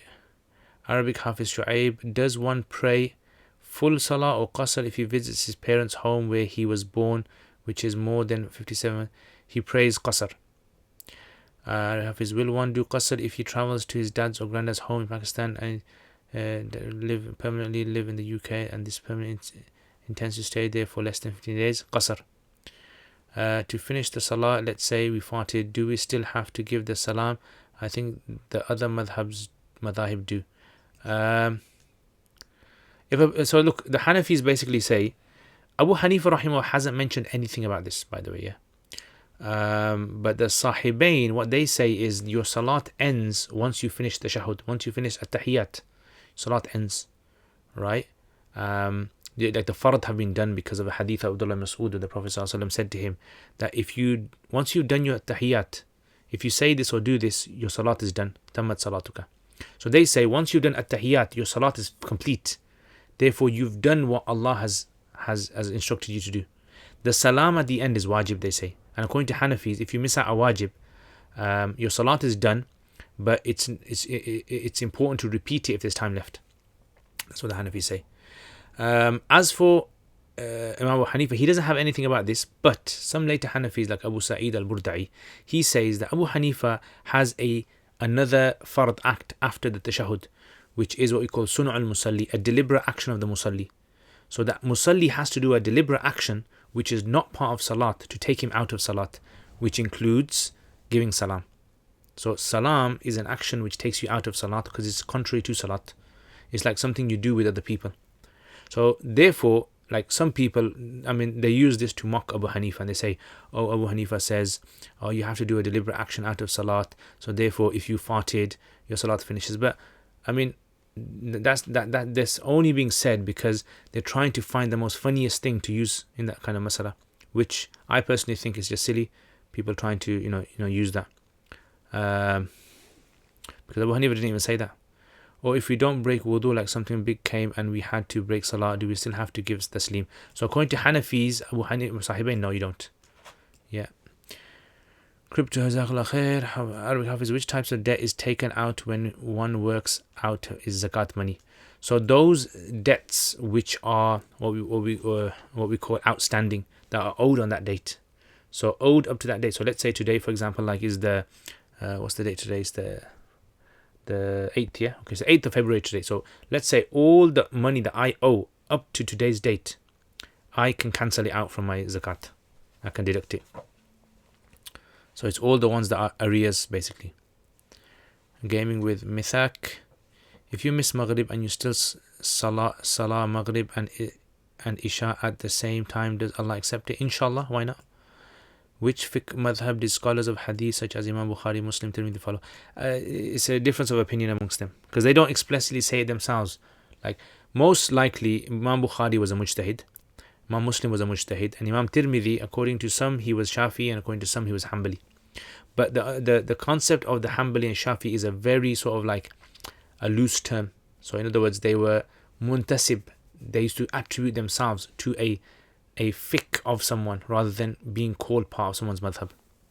Yeah, so Imam Bukhari, for example, like in his book, certain masail of his are clearly from, Imam Ishaq ibn Rahaway, and many masail of his are from people like Ibrahim al-Makki, yeah, who was a Hanafi, in the loose sense Hanafi, as in he attributed himself to the Hanafi school. So that's why it was a kind of like a different sort of dynamics there. Yeah, you can please do a concept of the major concepts of Aqidah. Can you also make videos on the different types of innovative sects like the Khawarij and how they came about? Yes, that would be a good idea. Yeah, Salafi, Sufi. Yeah, so maybe that kind of thing might be a good idea. Talk about the history of them rather than to talk about who they are. Okay, will it be sinful if you don't know the janaza dua?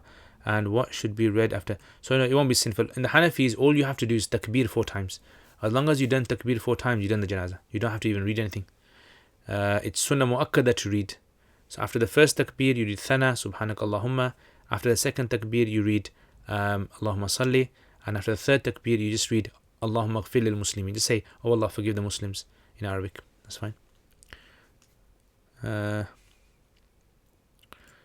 Okay, did the Prophet ﷺ command or give permission for the assassination of Ka'b bin Ashraf? According to Sahih Bukhari, yes. Okay. If a woman is getting istihada, will she consider that as days of purity for the calculation of 15 days of purity between two hayds? Yes, she will. Where can I learn from the rules of hayd and istihada? Well, I've got a course on my Uruk. If you go to uruk.com, yeah, I've got a course there on menstruation, and you can register for that. And I explain in there the method of understanding hayd, menstruation in there.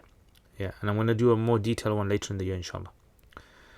Salams, I hope you're well. What kind of people is Allah referring to in the Quran when He says they are heedless?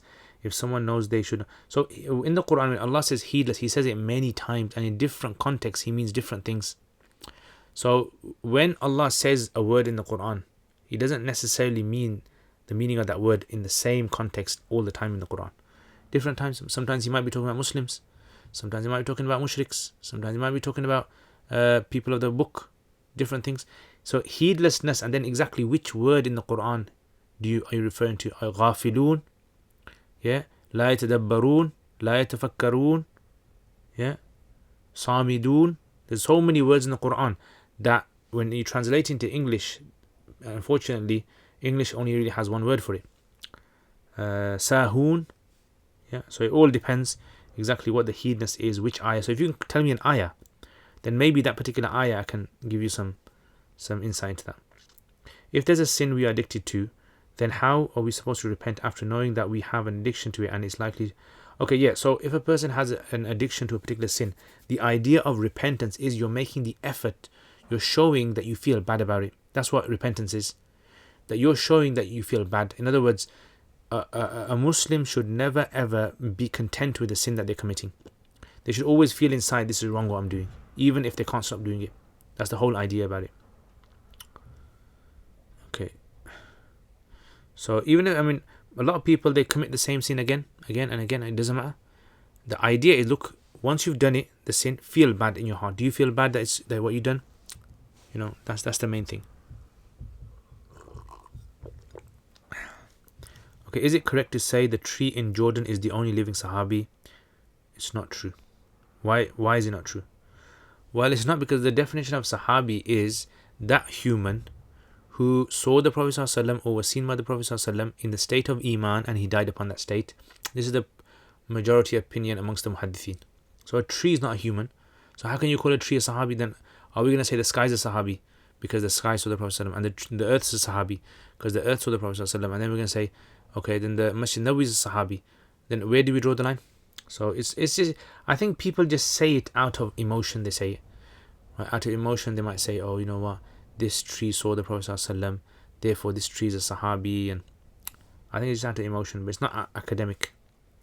If a woman is due to be on her menses when visiting Masjid al-Aqsa, is it okay for her to take the pills to pause the menses for a week? Yes, it'll be allowed. What are your thoughts on da'wah stalls in city centres, and is it sunnah to set up da'wah stalls? Yeah, they're good. We should all be trying to make an effort to try and remind people about Islam. But the thing is that, is this the best thing that they could do? Right? So having da'wah stalls, I don't know what kind of impact does it have on society. What's the benefit of it? Has anyone done a survey on this? It clearly wasn't from the time of the Prophet Sahaba. We don't find them having da'wah stalls in places, right? So it's not really from the Sahaba days.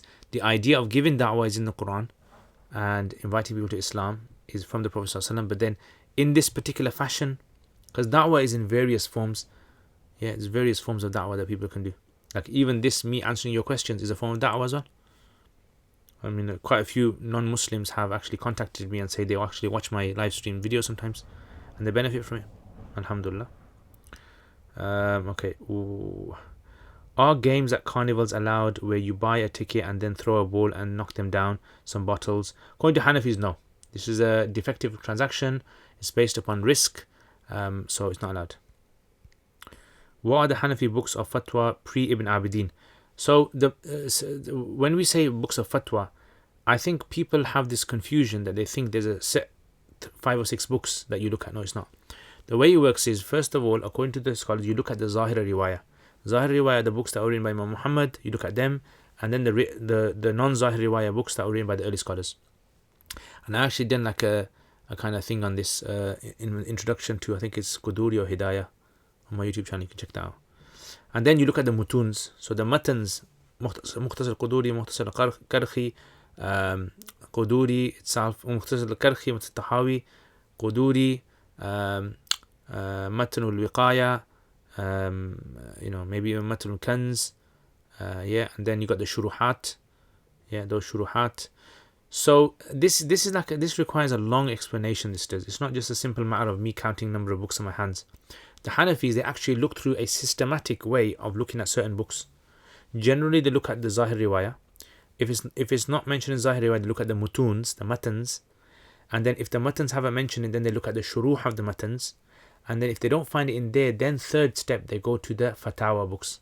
So there's a whole range of fatwa books out there.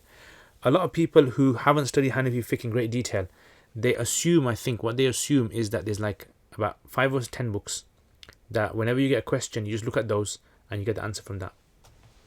That's not necessarily true. Can you do a book review of Fath Bab al-Inaya, please? Yeah, that might be a good idea. Sheikh, did you get a chance to study in Sham? No, unfortunately I didn't.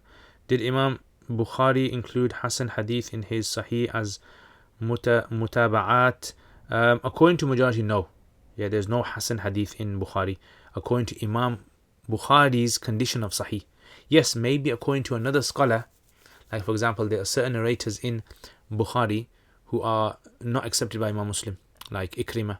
Imam Muslim doesn't accept him.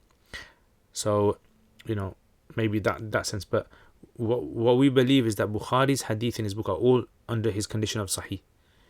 Yeah, they're all under the condition of Sahih. And if not Sahih, then at least Sahih li ghayrihi. Favorite animal after cats? Dinosaurs. Do you teach Nasai still? No, I don't teach Nasai at the moment. How come Badai Sanai isn't taught in Madaris? How come Sarakhsi isn't taught in Madaris? Yeah, whatever answer you have for that, answer for this. Burgers or pizzas, chicken drumsticks or malai boti. You never. Okay, forget this. Rumali roti. Okay, pineapple or pizza. Okay, why did the murgi cross the road? Because he was running away from HMC. I don't know. Salam. To what extent is it permissible to continue a conversation with parents about a person you're interested in for marriage when they have said no for cultural differences, not major? Parents just don't like the name, and how to keep in contact with the person in between convincing parents is texting. Yes, I mean in this kind of situation, I wouldn't be the best person to ask about this because this is not my field. This would be best to ask someone who is, for example, who deals with marriage and these kind of things on a daily basis. I would say, look, if your parents are not happy with you getting married to a particular individual, and you're not going to be able to convince them, just stop it. Just look for someone else. Simple as that, right? Life's not going to end if you don't get married to that individual. Yeah, khalas. If I receive a monetary payment for a lawful product of service I have provided, but the payee has earned all his money through haram means, does this also mean that as a recipient of the money, blameworthy and sinful? No, it's fine for you. Yeah, when money changes hands, then according to Hanafis, the ruling changes. So the earning is haram upon them. So when it comes to money, not for haram items. Like if someone steals an item and gives you that stolen item, you can't take that. But cash is different. Cash doesn't follow the same rulings as items. So if a person has stolen property, money, that money, the stealing is sin is upon them. But you taking the cash for a service you've done, like them giving you rent for the house that they're renting from you, that's allowed for you. That would be allowed. Okay, the shayateen give insinuations to tempt a person to evil. Is it true that angels, on the other hand, give insinuations to encourage a person virtuous actions? That's what some narrations say. Is it true that one is not allowed to relay his dreams to other person in the first 3 days after having the dream? I've never heard that. Allah tells us, and when you are greeted with a salutation, greet one with the better or return the same. Thus, if a person sends a message to me saying Assalamu alaikum and the message is not really a person message but a forwarded message, event promoter, is it still mandatory? No, you don't have to. Yeah, as long as these kind of messages are public, so therefore you don't have to respond. If it's specifically to you, like a human being is sending it to you and they're giving you salam, then you should at least say it verbally. People who eat pomegranates do not generally become overjoyed, delighted at the taste of pomegranates. Please explain the hadith which says there is not a pomegranate which does not have a pip from one of the pomegranates of Jannah in it. Isn't the fruit of Jannah meant to be? I mean, can you show me this hadith? I mean, I don't know the hadith. You'd have to show me the hadith. I'll have to check out the hadith. So if the person who asked this question about the pomegranates can find the hadith for me, and I'll investigate it. Otherwise, I can't. The thing to remember is, look, whenever we talk about Jannah, look, we have to make one thing very, very clear. We have no idea what is in Jannah. We know there is Jannah, but we have no idea at all at the dynamics of Jannah. At all. And Ibn Abbas said, radiallahu anhu, he said, when Allah mentions in the Quran the fruit of Jannah, he says those are just resemble, in name they resemble the fruit in Jannah, but in substance they are nothing like the fruit in Jannah. Like if you were to go to Jannah and see a particular fruit that Allah has called, let's say a banana or something, or pomegranate, you would not even be able to recognize that as being a pomegranate. So this is because the laws of Jannah, the way Jannah works, the whole system is a totally different system from this universe. Totally different.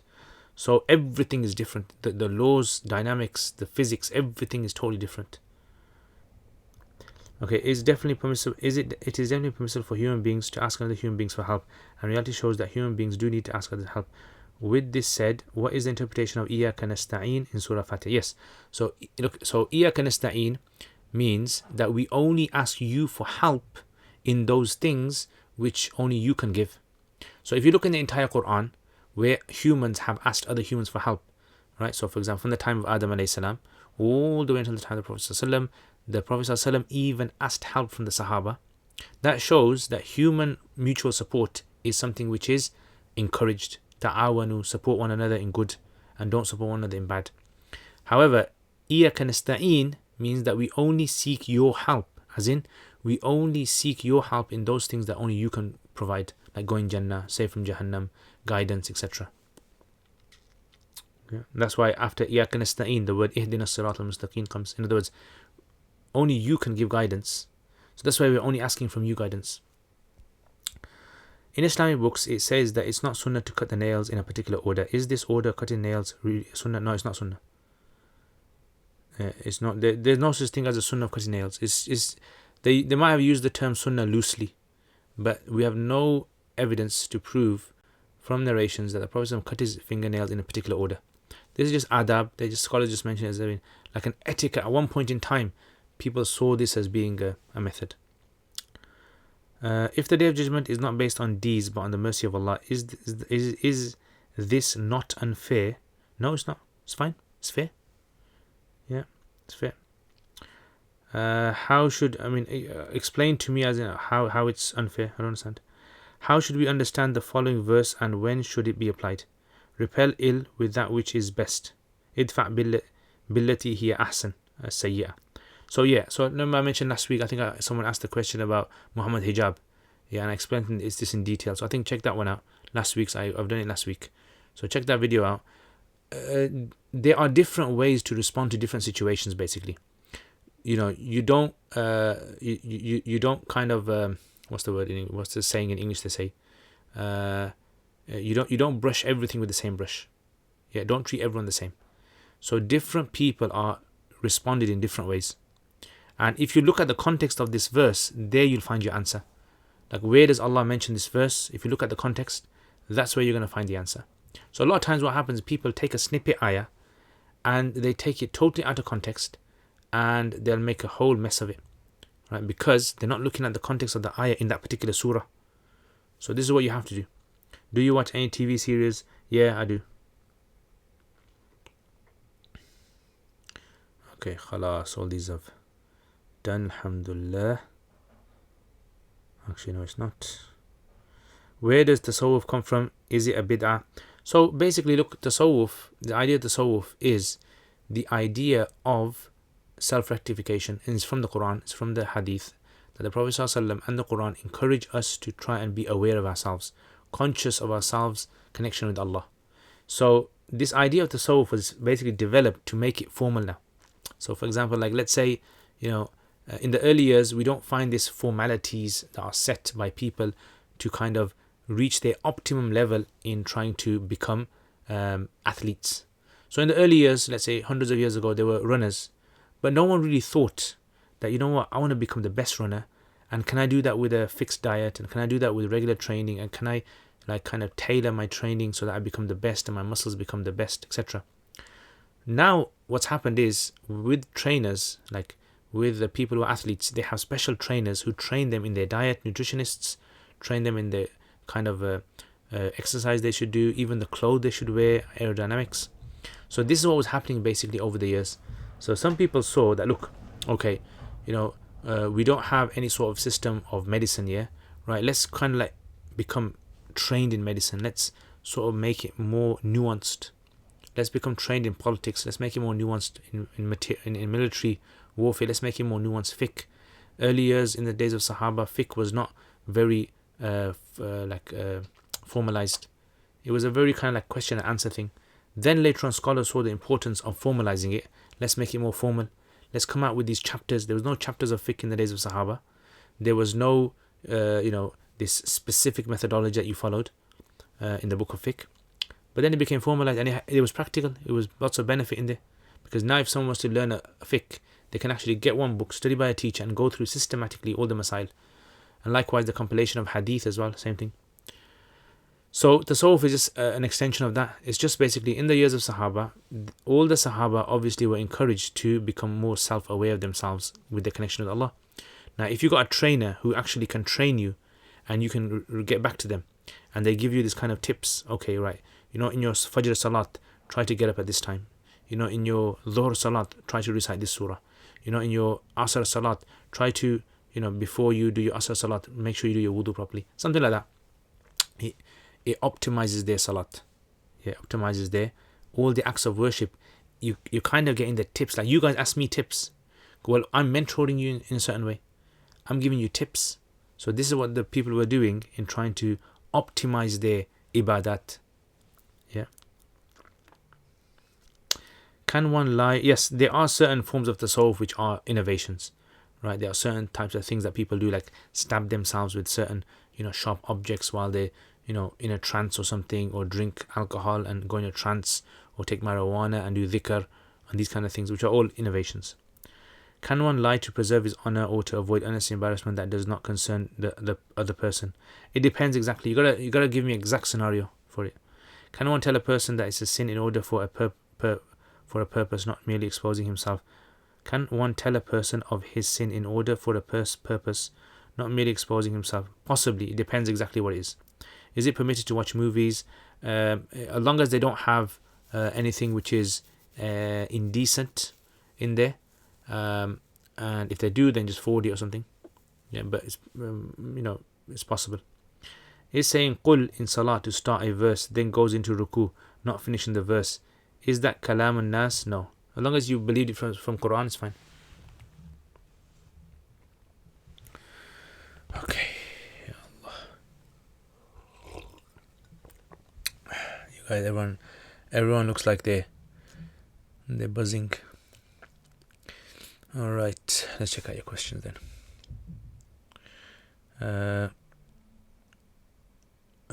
In music videos, why is there repetition of one eye symbols, triangles?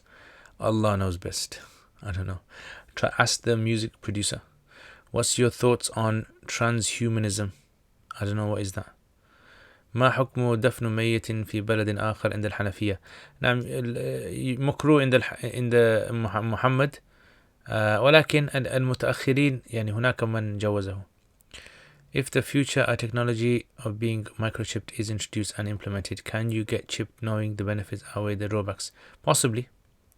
Can you tell me of prominent Arab Hanafis from recent times? Yeah, so for example, like Sheikh Salah al-Hajj, you got Sheikh As'ad Sagharji, you've got Sheikh Suleiman Ghawji, you got Sheikh Sheikh Qil'aji, Sheikh who else? I mean, there's quite a few ones. Yeah, but those are the ones. I mean, they've done publications as well, written books. Names. There's the whole series of the Mullah scholars in Saudi Arabia. Yeah, in Hassa. Yeah, there's them. Okay, in Egypt there's quite a few as well. The mark of the beast is mentioned in Christianity faith. Is there anything similar mentioned in the Islamic faith? I mean, I don't know what beast are they talking about. Do you think MK Ultra mind control, is that true? I don't know what that is. Can every single hadith in Bukhari be classed as 100% authentic? Is there quite a few questionable hadith, and Bukhari claims he would go do ghusl and pray 2 rakats before? Yeah, so the whole concept of hadith collection itself is a whole dynamic system of studying the words of the Prophet ﷺ. So there are so many technicalities in there. If you haven't studied usul hadith, you're not going to be able to appreciate the whole concept of difference of opinion with regards to accepting and rejecting hadith. Yeah, so Imam Bukhari, according to his research, according to his ijtihad, he believed all the hadith in Bukhari were what we call acceptable, yeah, and of a highest level. So when we say authentic, I mean, I don't know if you've studied usul hadith or not, but what does authentic mean in usul hadith? Right? Does it mean the same thing in English, like authentic, unauthentic? In usul hadith, it means something totally different. There's a whole grading of authenticity of hadith, of which types of hadith are authentic and which are not authentic. Yeah, so I think this is why a lot of people who haven't studied usul hadith, they have this sort of confusion about the idea of what does Imam Bukhari does Imam Bukhari's hadith mean that all of his hadith are 100% true like the Quran is? You know, what does that mean? Impossible in comparison to how much hadith he collected. So what do we say about that? I mean, I don't understand, how can it be impossible? I don't understand how it's impossible. Unless you can explain. How is it impossible about how many hadith he collected? Oh, he praying 2 rakats. Yeah, I mean, maybe that's an exaggeration what some people made. Yeah, maybe some exaggeration some people made. But yeah. I mean, maybe he did it in many hadith. Who knows? Assalamu alaikum. As students, I mean, it's not, you can't say it's impossible. I mean, Bukhari contains about 7,000 hadith here, and 4,000 of them are unrepeated ones. So I mean, in a lifetime, if a person performs 2 rakats, if a person ghusl once and performs 2 rakats at least, it's possible. Where is the okay? Assalamu alaikum. As students get maintenance loan, can it be used for doing Hajj or Umrah? Yes, it can be. Where is the place Babylon mentioned in the verse 102 in Surah Baqarah located? We don't know. It could be in Caledonia, could be like in old Iraq. Most likely, that's what it seems. Just wondering, do you have plans to continue Learn to Read Quran series? Would like if you could continue.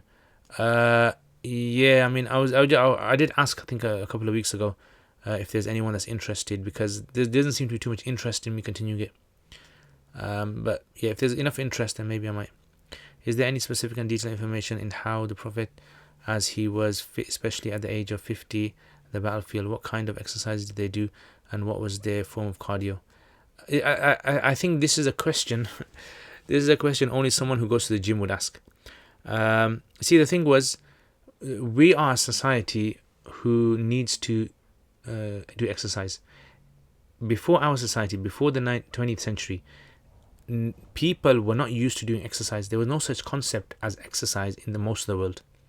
People used to just do their daily things, just go work. And because their diet was very wholesome, and the kind of work they did was reasonably taxing on their bodies, it was enough, basically. So the Sahaba's food was a very wholesome food. They rarely ate meat. And then the kind of food they ate was very wholesome. And then the work they did was obviously in the desert. So you just go, for example, like do a little Google search or a YouTube search for tribal people that live in tribes in the villages, and you see what kind of work they do, food they eat, and then the answers there. Transhumanism means technology and machine merging with man. Is that allowed in Islam? Oh, okay. I don't know. Yeah, I mean, that's something that is a new issue that's occurred, and that would require scholars to come together, do investigations, do reports, write PhDs. It's not just a simple way of just answering yes or no. Yeah, these kind of masail require a lot of, degrees of studying. But if you shower in ihram, there's a high chance of hair will come out, and that's seen as purposely done. So no, it's not. It's not purpose. By purpose is if I do this, if I kind of pull my hair out. But if someone just takes a shower and lets water fall on them, that's fine. Why not? Yeah. I mean, some people are very like super extra cautious, right? I mean, that's fine. If you want to be super cautious, that's fine. But if you're going to put your hands through your hair and you're going to pull hair out, and you're going to have hair in your fingers, yeah, then obviously don't do that.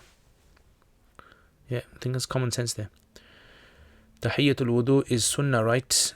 Tahiyyatul wudu is mustahab according to Hanafis. It's good to do, but it's not sunnah. If hair did come off your body in ihram when you did Hajj years ago, do you need to give some dam? No, you don't need to give dam. You give some sadaqah. Just give like a few pounds of sadaqah. That'll be fine. Any tips for you only have to give dam if you took out 1/4 of your hair. So if you like pulled off your head 1/4 of your hair, then you give. Any tips for perfecting our nahu sarf? Your Quduri videos are very impressive. Jazakallah khair. MashaAllah, inshallah, I'm trying to get on that level.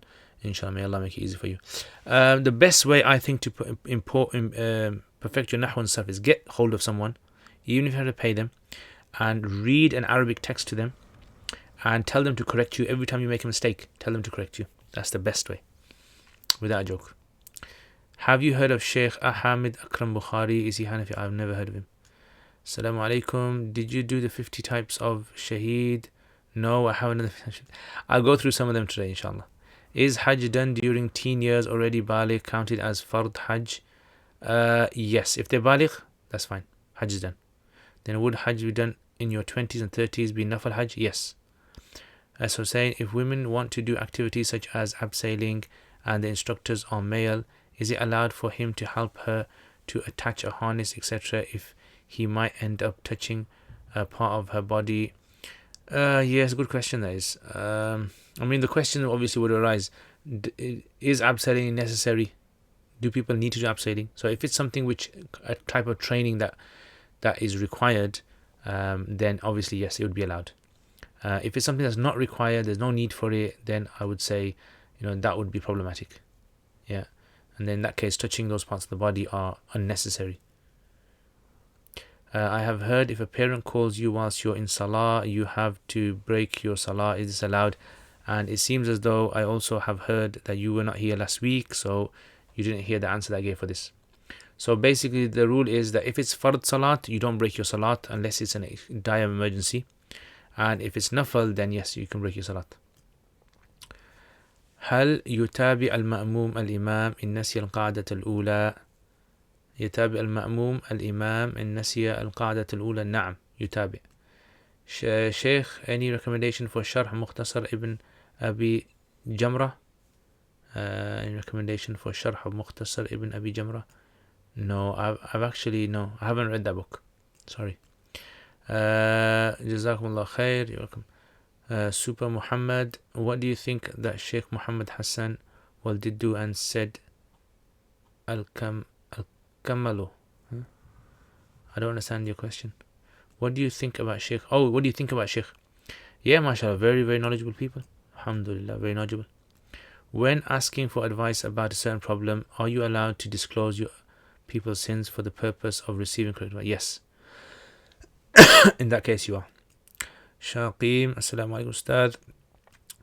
For one of you to be stabbed in the head with an iron needle is better for him than to be touched by another woman who is not permissible for him. Okay, is that hadith sahih? I don't know. I'll have to check. Yeah, if you can provide the chain for the hadith. Yeah, or, I mean, you're going reference, haven't you? Tabarani in Kabir 486. I mean, it all depends. Yeah, I'll have to check it out. See what scholars say. Please don't forget my question, Sheikh. It's already over 2 hours now in the streaming. Inshallah. Regarding Salah question at work, if Asr beginning time is 2 p.m. and Maghrib at 4 p.m., so you pray Asr at 3:50. If Asr beginning time is 2 p.m. and Maghrib at 4 p.m. So you pray Asr at 3:50 and Maghrib at 4 p.m. Is that allowed? Yes, that's allowed. Are there any mujtahideen alive? Yes. Loads. Okay. Ya Allah. Right. A few more questions have come here.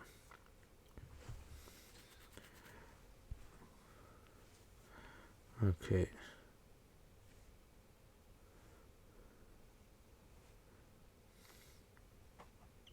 Can one shake the hands of an opposite gender? No, they can't. Unless it's a family member. Okay.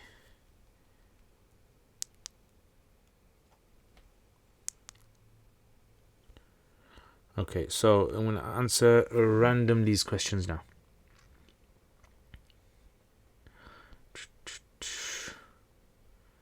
Okay, yeah, oh, it's been over 2 hours now. So we're just going to try to answer these and I'm going to finish, inshallah.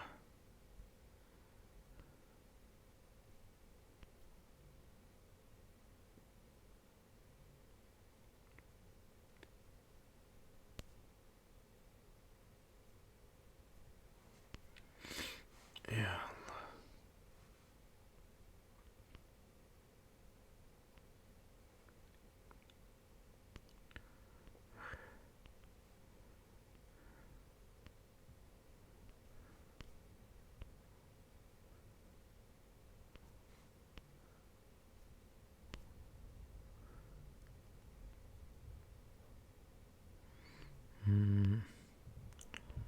Okay, where's questions?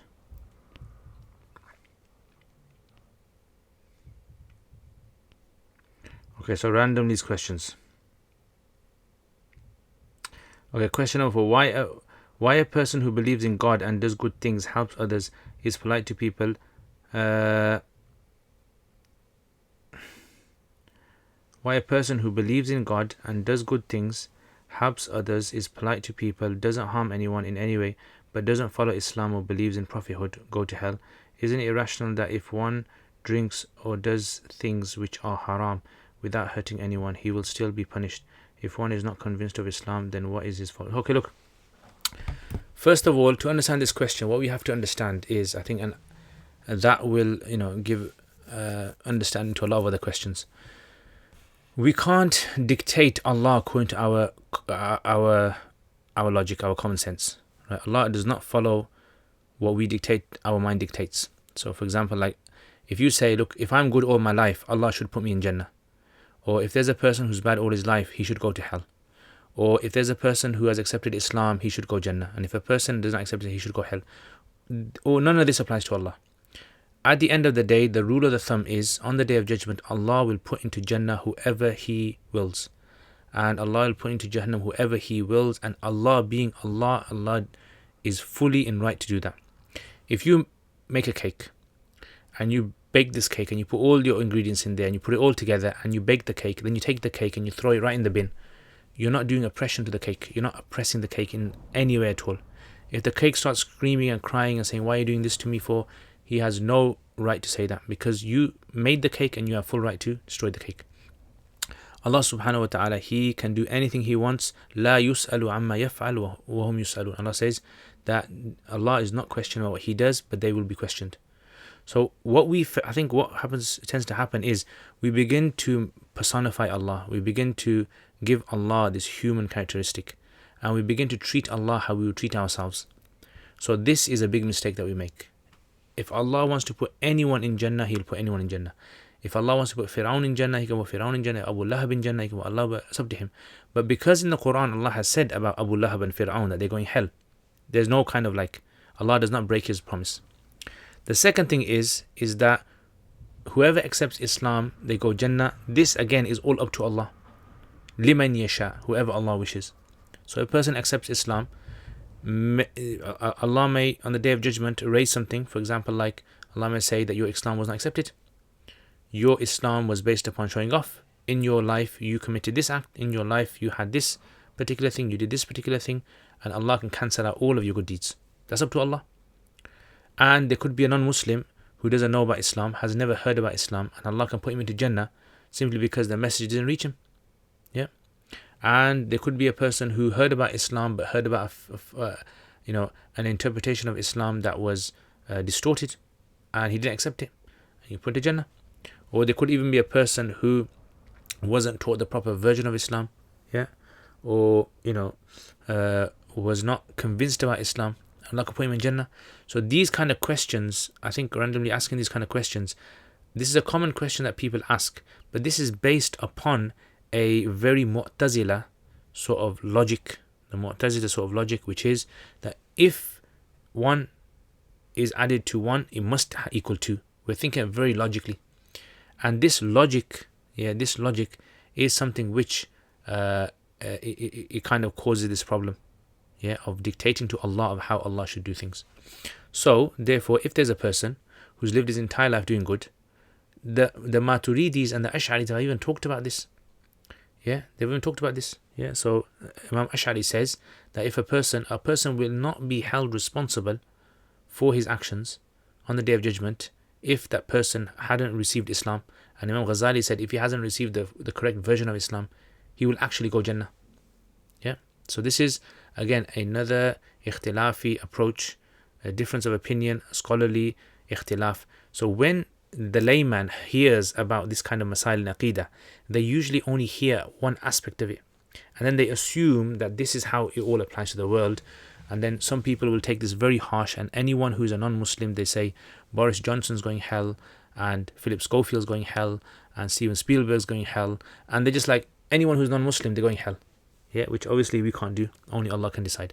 And the Prophet ﷺ has even said, you can do all the good deeds in the world, right, and that will still not guarantee you entering Jannah. You will only enter Jannah by the mercy of your Lord, right? And that's what we have to remember. So therefore, entering into Jannah has nothing to do with your actions, it's all to do with Allah's mercy. Yes, qualifying to enter, be accepted in Allah's mercy, is where we submit ourselves to Almighty Allah. This idea of submission to Allah, this is the most important thing.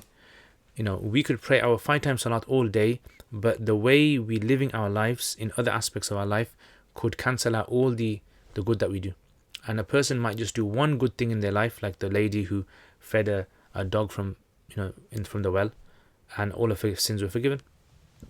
So I think this is like this Mu'tazili, a logic, a very scientific way of trying to understand Allah. This is where all these questions come from.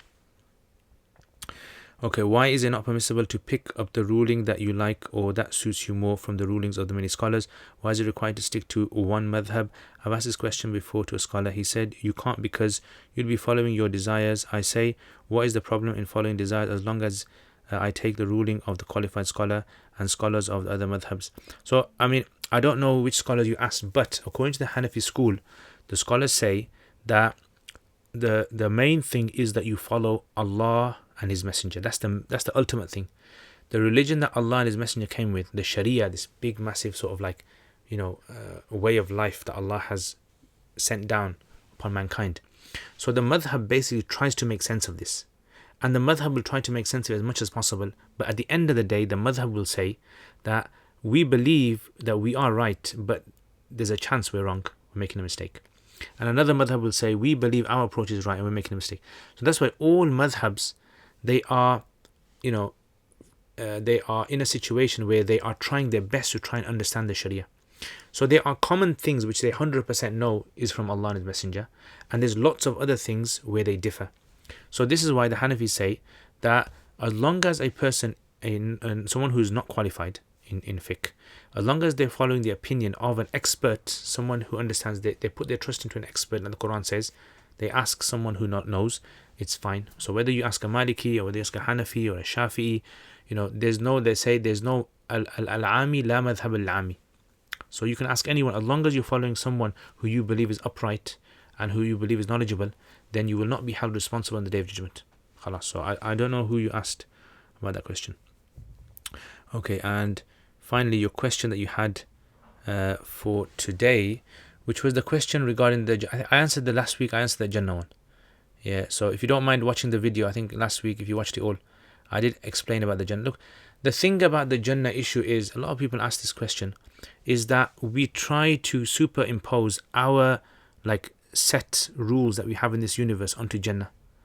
And so this whole idea of even having desires, right? Like for example, let's take a monkey. A monkey has desires. A human has desires. The desires of the monkey are not going to be the same as a human. A cat has desires. The desires of the cat are not going to be the same as a human. Yeah. So this whole concept of what is a desire, or what is free will, what is the taqdeer of Allah, how much can we work outside of what Allah subhanahu wa ta'ala has enabled to be able to do. All of these things are all discussed in the science of Ilm al-Kalam. Ilm al-Kalam is a very important science if you want to understand the mechanics of Aqidah. This is why this science is so important, and scholars emphasize it so much, in the 300s and 400s and 500s, Imam Ghazali especially, because it gave this reasoning to understanding how the Aqidah worked, and it kind of satisfied people in understanding how all of this functioned. So this is why, like I always say, look, we do not know anything about Jannah except what Allah has told us, and even then it is restricted to how we understand things in the world. And so when people ask this question, how many husbands is a woman going to get? Oh, if I want to marry my own mum in Jannah, can I marry my own mother? Oh, if I want to fornicate, can I fornicate in Jannah? Oh, can I eat a pig in Jannah? These kind of things. So in Jannah, look, the Quran says فيها ما تشتهي الأنفس وتلذ الأعين. The Quran does not say ما تهوى الأنفس. There's a difference. The تشتهي الأنفس in Jannah, the concept of gravity is different. There's not going to be a concept of gravity like we have here. There's not going to be a concept of light like we have here. There's not going to be a concept of movement like we have here. We don't even know if we're going to have physical bodies that we can touch, or is it going to be some sort of like a light projection that we're going to have from our bodies? Are we going to be made from a carbon substance? Or is there going to be a heart, one heart? If we have two hearts, there's obviously some laws of Jannah which will apply, laws of the Akhirah. That Allah creates things with laws. There's going to be a set of laws, but they're not going to be any laws that are like the laws of this world. So therefore, that body that we have in this world, those desires that we have in this world, how can they be the same in Jannah? Yes, whatever you want in this world, you can want it, in Jannah. But when you get to Jannah, those things might not even work within the framework of how Allah designed Jannah. We don't know. So it's pointless asking these kind of questions, right? When it's like, for example, let's say a fetus could speak, and you said to the fetus in the mother's womb that, we have cars and we have fridges and we have birds over here, and we have these things called cinemas, and we have these things called car parks, and we have, and he said, people, there's going to be these things called fridges that you have in car parks flying in the sky with wings. So the fetus is going to try to make sense of, and the fetus is going to be saying, oh, but then, why can't people, are people going to be eating through their mouth? Why would they want to eat through their mouth?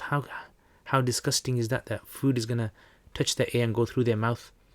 Right? Because the fetus can't understand how it's going to nourish itself, because it's just understood that nourishment is through the umbilical cord. So, this is the best I can, explain this. But in reality, we have to appreciate that what Ibn Abbas radiallahu anhu says is very profound. That they understood that the reality of Jannah is something we can never ever understand in this dunya. ما لا عين رأت ولا ولا أذن سمعت ولا خطر على قلب بشر. No eye has seen, no ear has heard, and no thought has even come to a human mind. Imagine all of us put our thoughts together. Whatever we think, Jannah is nothing like that. So again, it's a very complicated thing, and it falls under taqdeer as well. And the Prophet ﷺ, he said that don't dispute with one another about taqdeer, because the whole concept of free will falls under taqdeer. And he said, because those who came before you were destroyed because of taqdeer. And this is what happens with these kind of arguments, because it's like the squared circle argument. Can you get a squared circle? Even if you debate all your life about, no, you can get a squared circle. How come you can't get a squared circle? I don't believe you can get a squared circle. You're just doing a squared circle argument. Anyway.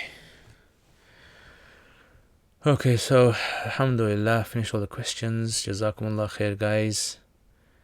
MashaAllah, MashaAllah. Okay, when watching live coverage of Masjid al-Haram, people are holding the Quran in Salah. Is this only for the Nawafil and Tarawih? I don't know. Not according to Hanafi madhab. Sheikh, how did some defend Al-Hakim that he was not a mutasahil? I mean, it all depends upon like what your shuruta in accepting hadith. It all depends upon that. So the tasahul was, I think the tasahul was more to do with the idea of which hadith he considered in his book Al-Mustadrak, because he considered them to be on the sharat of Sahihain, but in reality he was quite liberal in accepting hadith in his book, counting them amongst the sharait of Bukhari and Muslim. I think that's the main sort of issue that people had. What have you been up to today? So I had a bayan about the Dajjal, and that's why I started the live stream late, and my voice is kind of like going as well.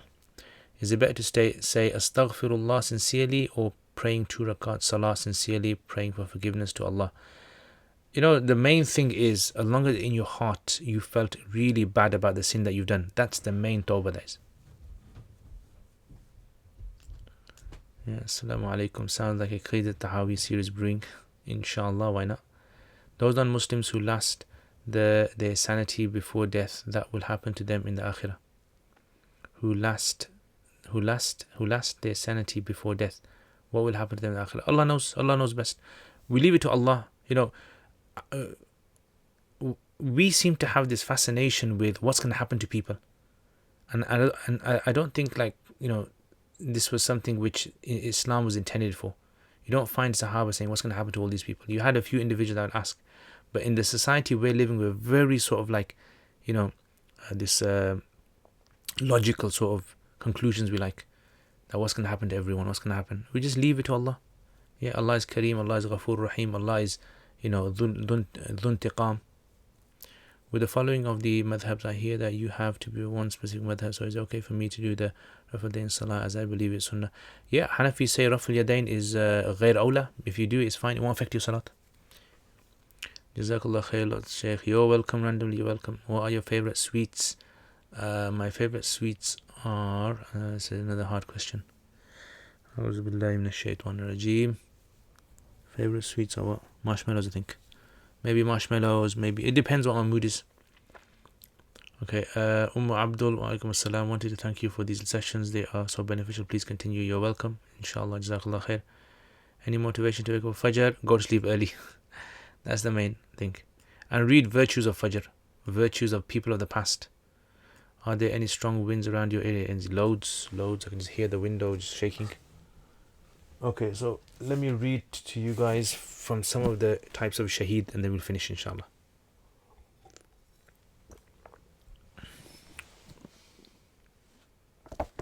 Yasir Qadi for a Hanafi. Yes, I've met Yasir Qadi.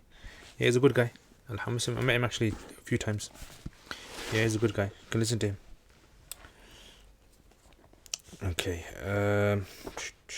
where are the shaheeds, types of shaheed?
Okay, I have to find this chapter about the Shaheed. Okay, 547. 547.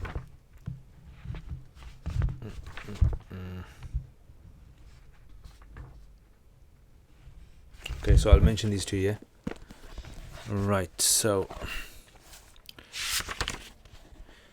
Alright, so these, I'm just going to go through as many as I can, yeah? So if you didn't get them, don't worry. You can hear them in the recording. So this is, he quotes this from Awjuz al-Masalik, which is commentary of Muwatta Imam Malik by Mullah Zakaria. He says, someone who dies in the path of Allah on the battlefield. Number 2, someone who dies because of an epidemic, like a plague. Number 3, someone who dies because of a stomach illness. Number 4, someone who dies because of drowning. Number 5, someone who dies because of a building collapsing on them. Number 6, someone who dies because of a fire. Number 7, someone who dies because of pneumonia. Number 8, a woman who dies because of labor pains. Number 9, someone who dies in the path of Allah but not on the battlefield. Number 10, someone who dies because of a type of illness to do with diarrhea. Number 11, someone who dies because of them being robbed of their wealth. Number 12, someone who dies because of their religion. Number 13, that was number 12. Number 13, someone who dies because of bloodshed. Number 14, someone who dies because of protecting their family. Number 15, someone who dies because of oppression. Number 16, someone who dies because of falling off a horse. Number 17, someone who dies because of falling off a camel or being struck by a camel. Number 18, someone who dies because of being stung by an insect. Number 19, someone who dies because of being in foreign lands. Number 20, someone who dies because of protecting Muslim borders. Number 21, someone who dies because of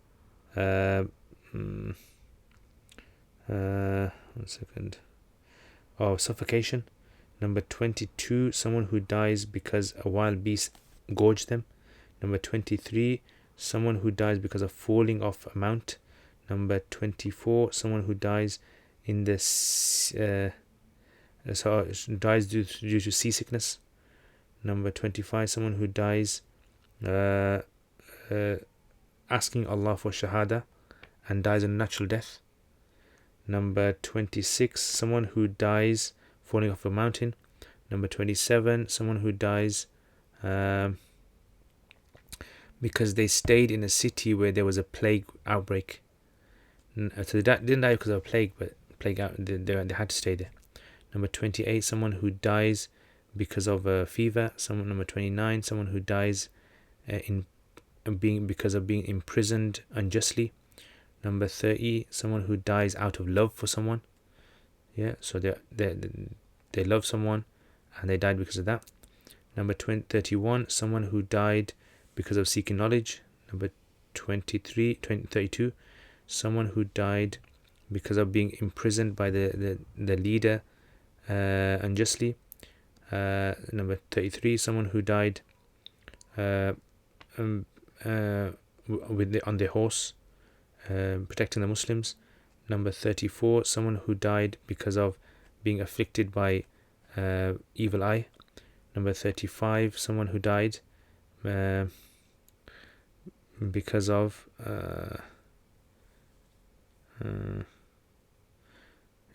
so this is someone who died because of, some of these are like very similar to the previous ones, or because of dying because of some sort of evil eye illness. Yeah. Okay, we'll stop there. So these are 35, and next week inshallah I'll mention the rest. So Jazakallah khair, guys. Thank you very much for staying up. It's quite late as well now. So inshallah I will see you guys next time.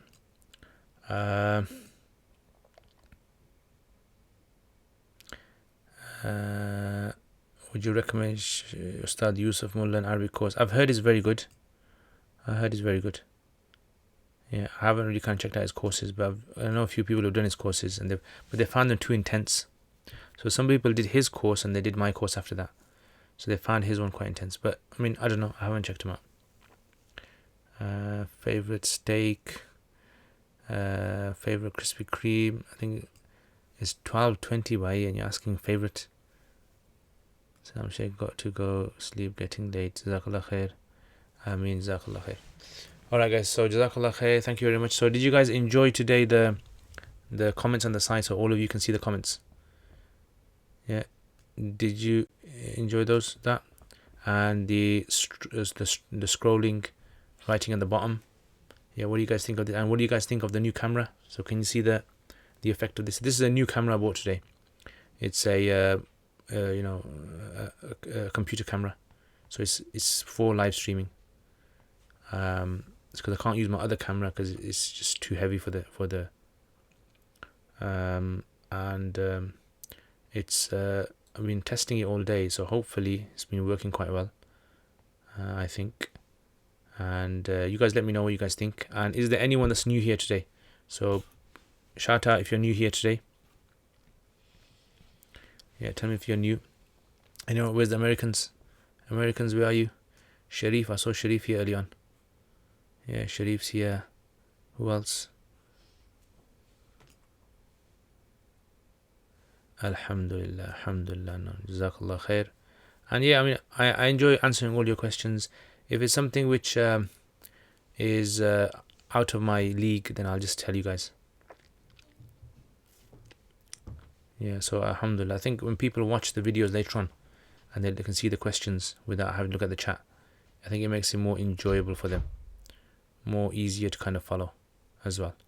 So I don't know how clear it is, if it's like very big, but yeah, I think it should be fairly reasonable. So yeah, where the Americans, where you guys? Are you guys here?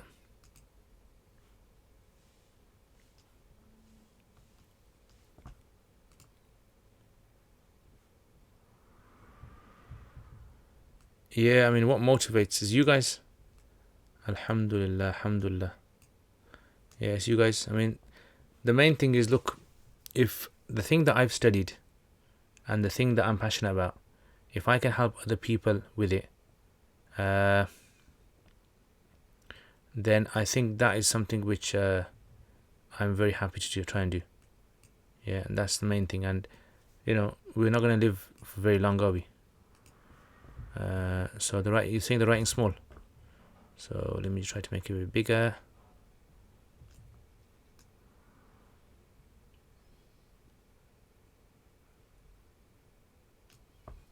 Yeah, how about this? What about that? You're probably you're watching it from a mobile phone or something. When can I answer? I don't think I can answer it. It would require lots of scholars to come together. Yeah, it's not like an answer you can answer straight away. I mean, have they found the answer for coronavirus? I don't think so. So it's a similar thing. It requires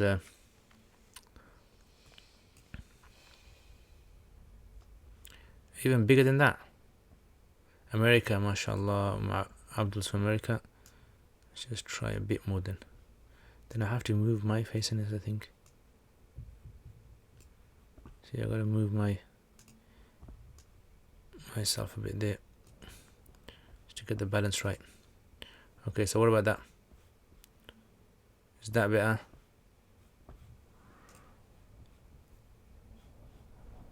Bare Noor in the room, obviously, man. Bare Noor, man.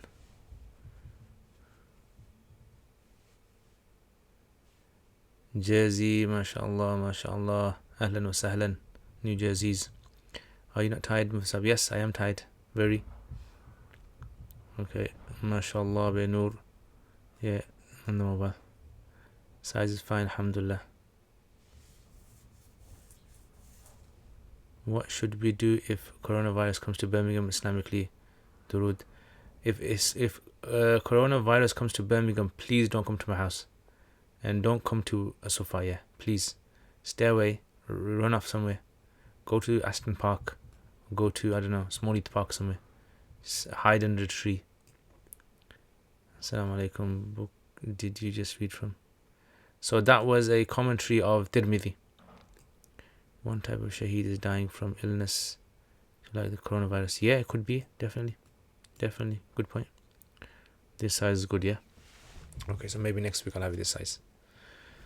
So, alright guys. Jazakumullah khair. MashaAllah, MashaAllah. Ahlan wa sahlan. Yeah, it was good to have all you guys on. And inshallah next week I will answer your questions that you have ready for me. For some reason it keeps freezing. Okay, what dua can we do against Storm Kiara? Yeah, just A'udhu billahi minash shaitan rajim. Main thing. May Allah reward you immensely. Ameen. Jazakallah khair. Okay, so Jazakallah khair guys, and I will see all of you guys next time. How do you stop this? I need to see I can stop it now. Inshallah I will make dua for everyone. Inshallah, hopefully I've got badminton tomorrow, so why is it not coming on? Okay, I know what the problem is. In the wind. Make dua for me as well. Yeah, everyone, do 3 things: subscribe, share, and make dua for me. And if you don't, that's it, you're gonna be in trouble.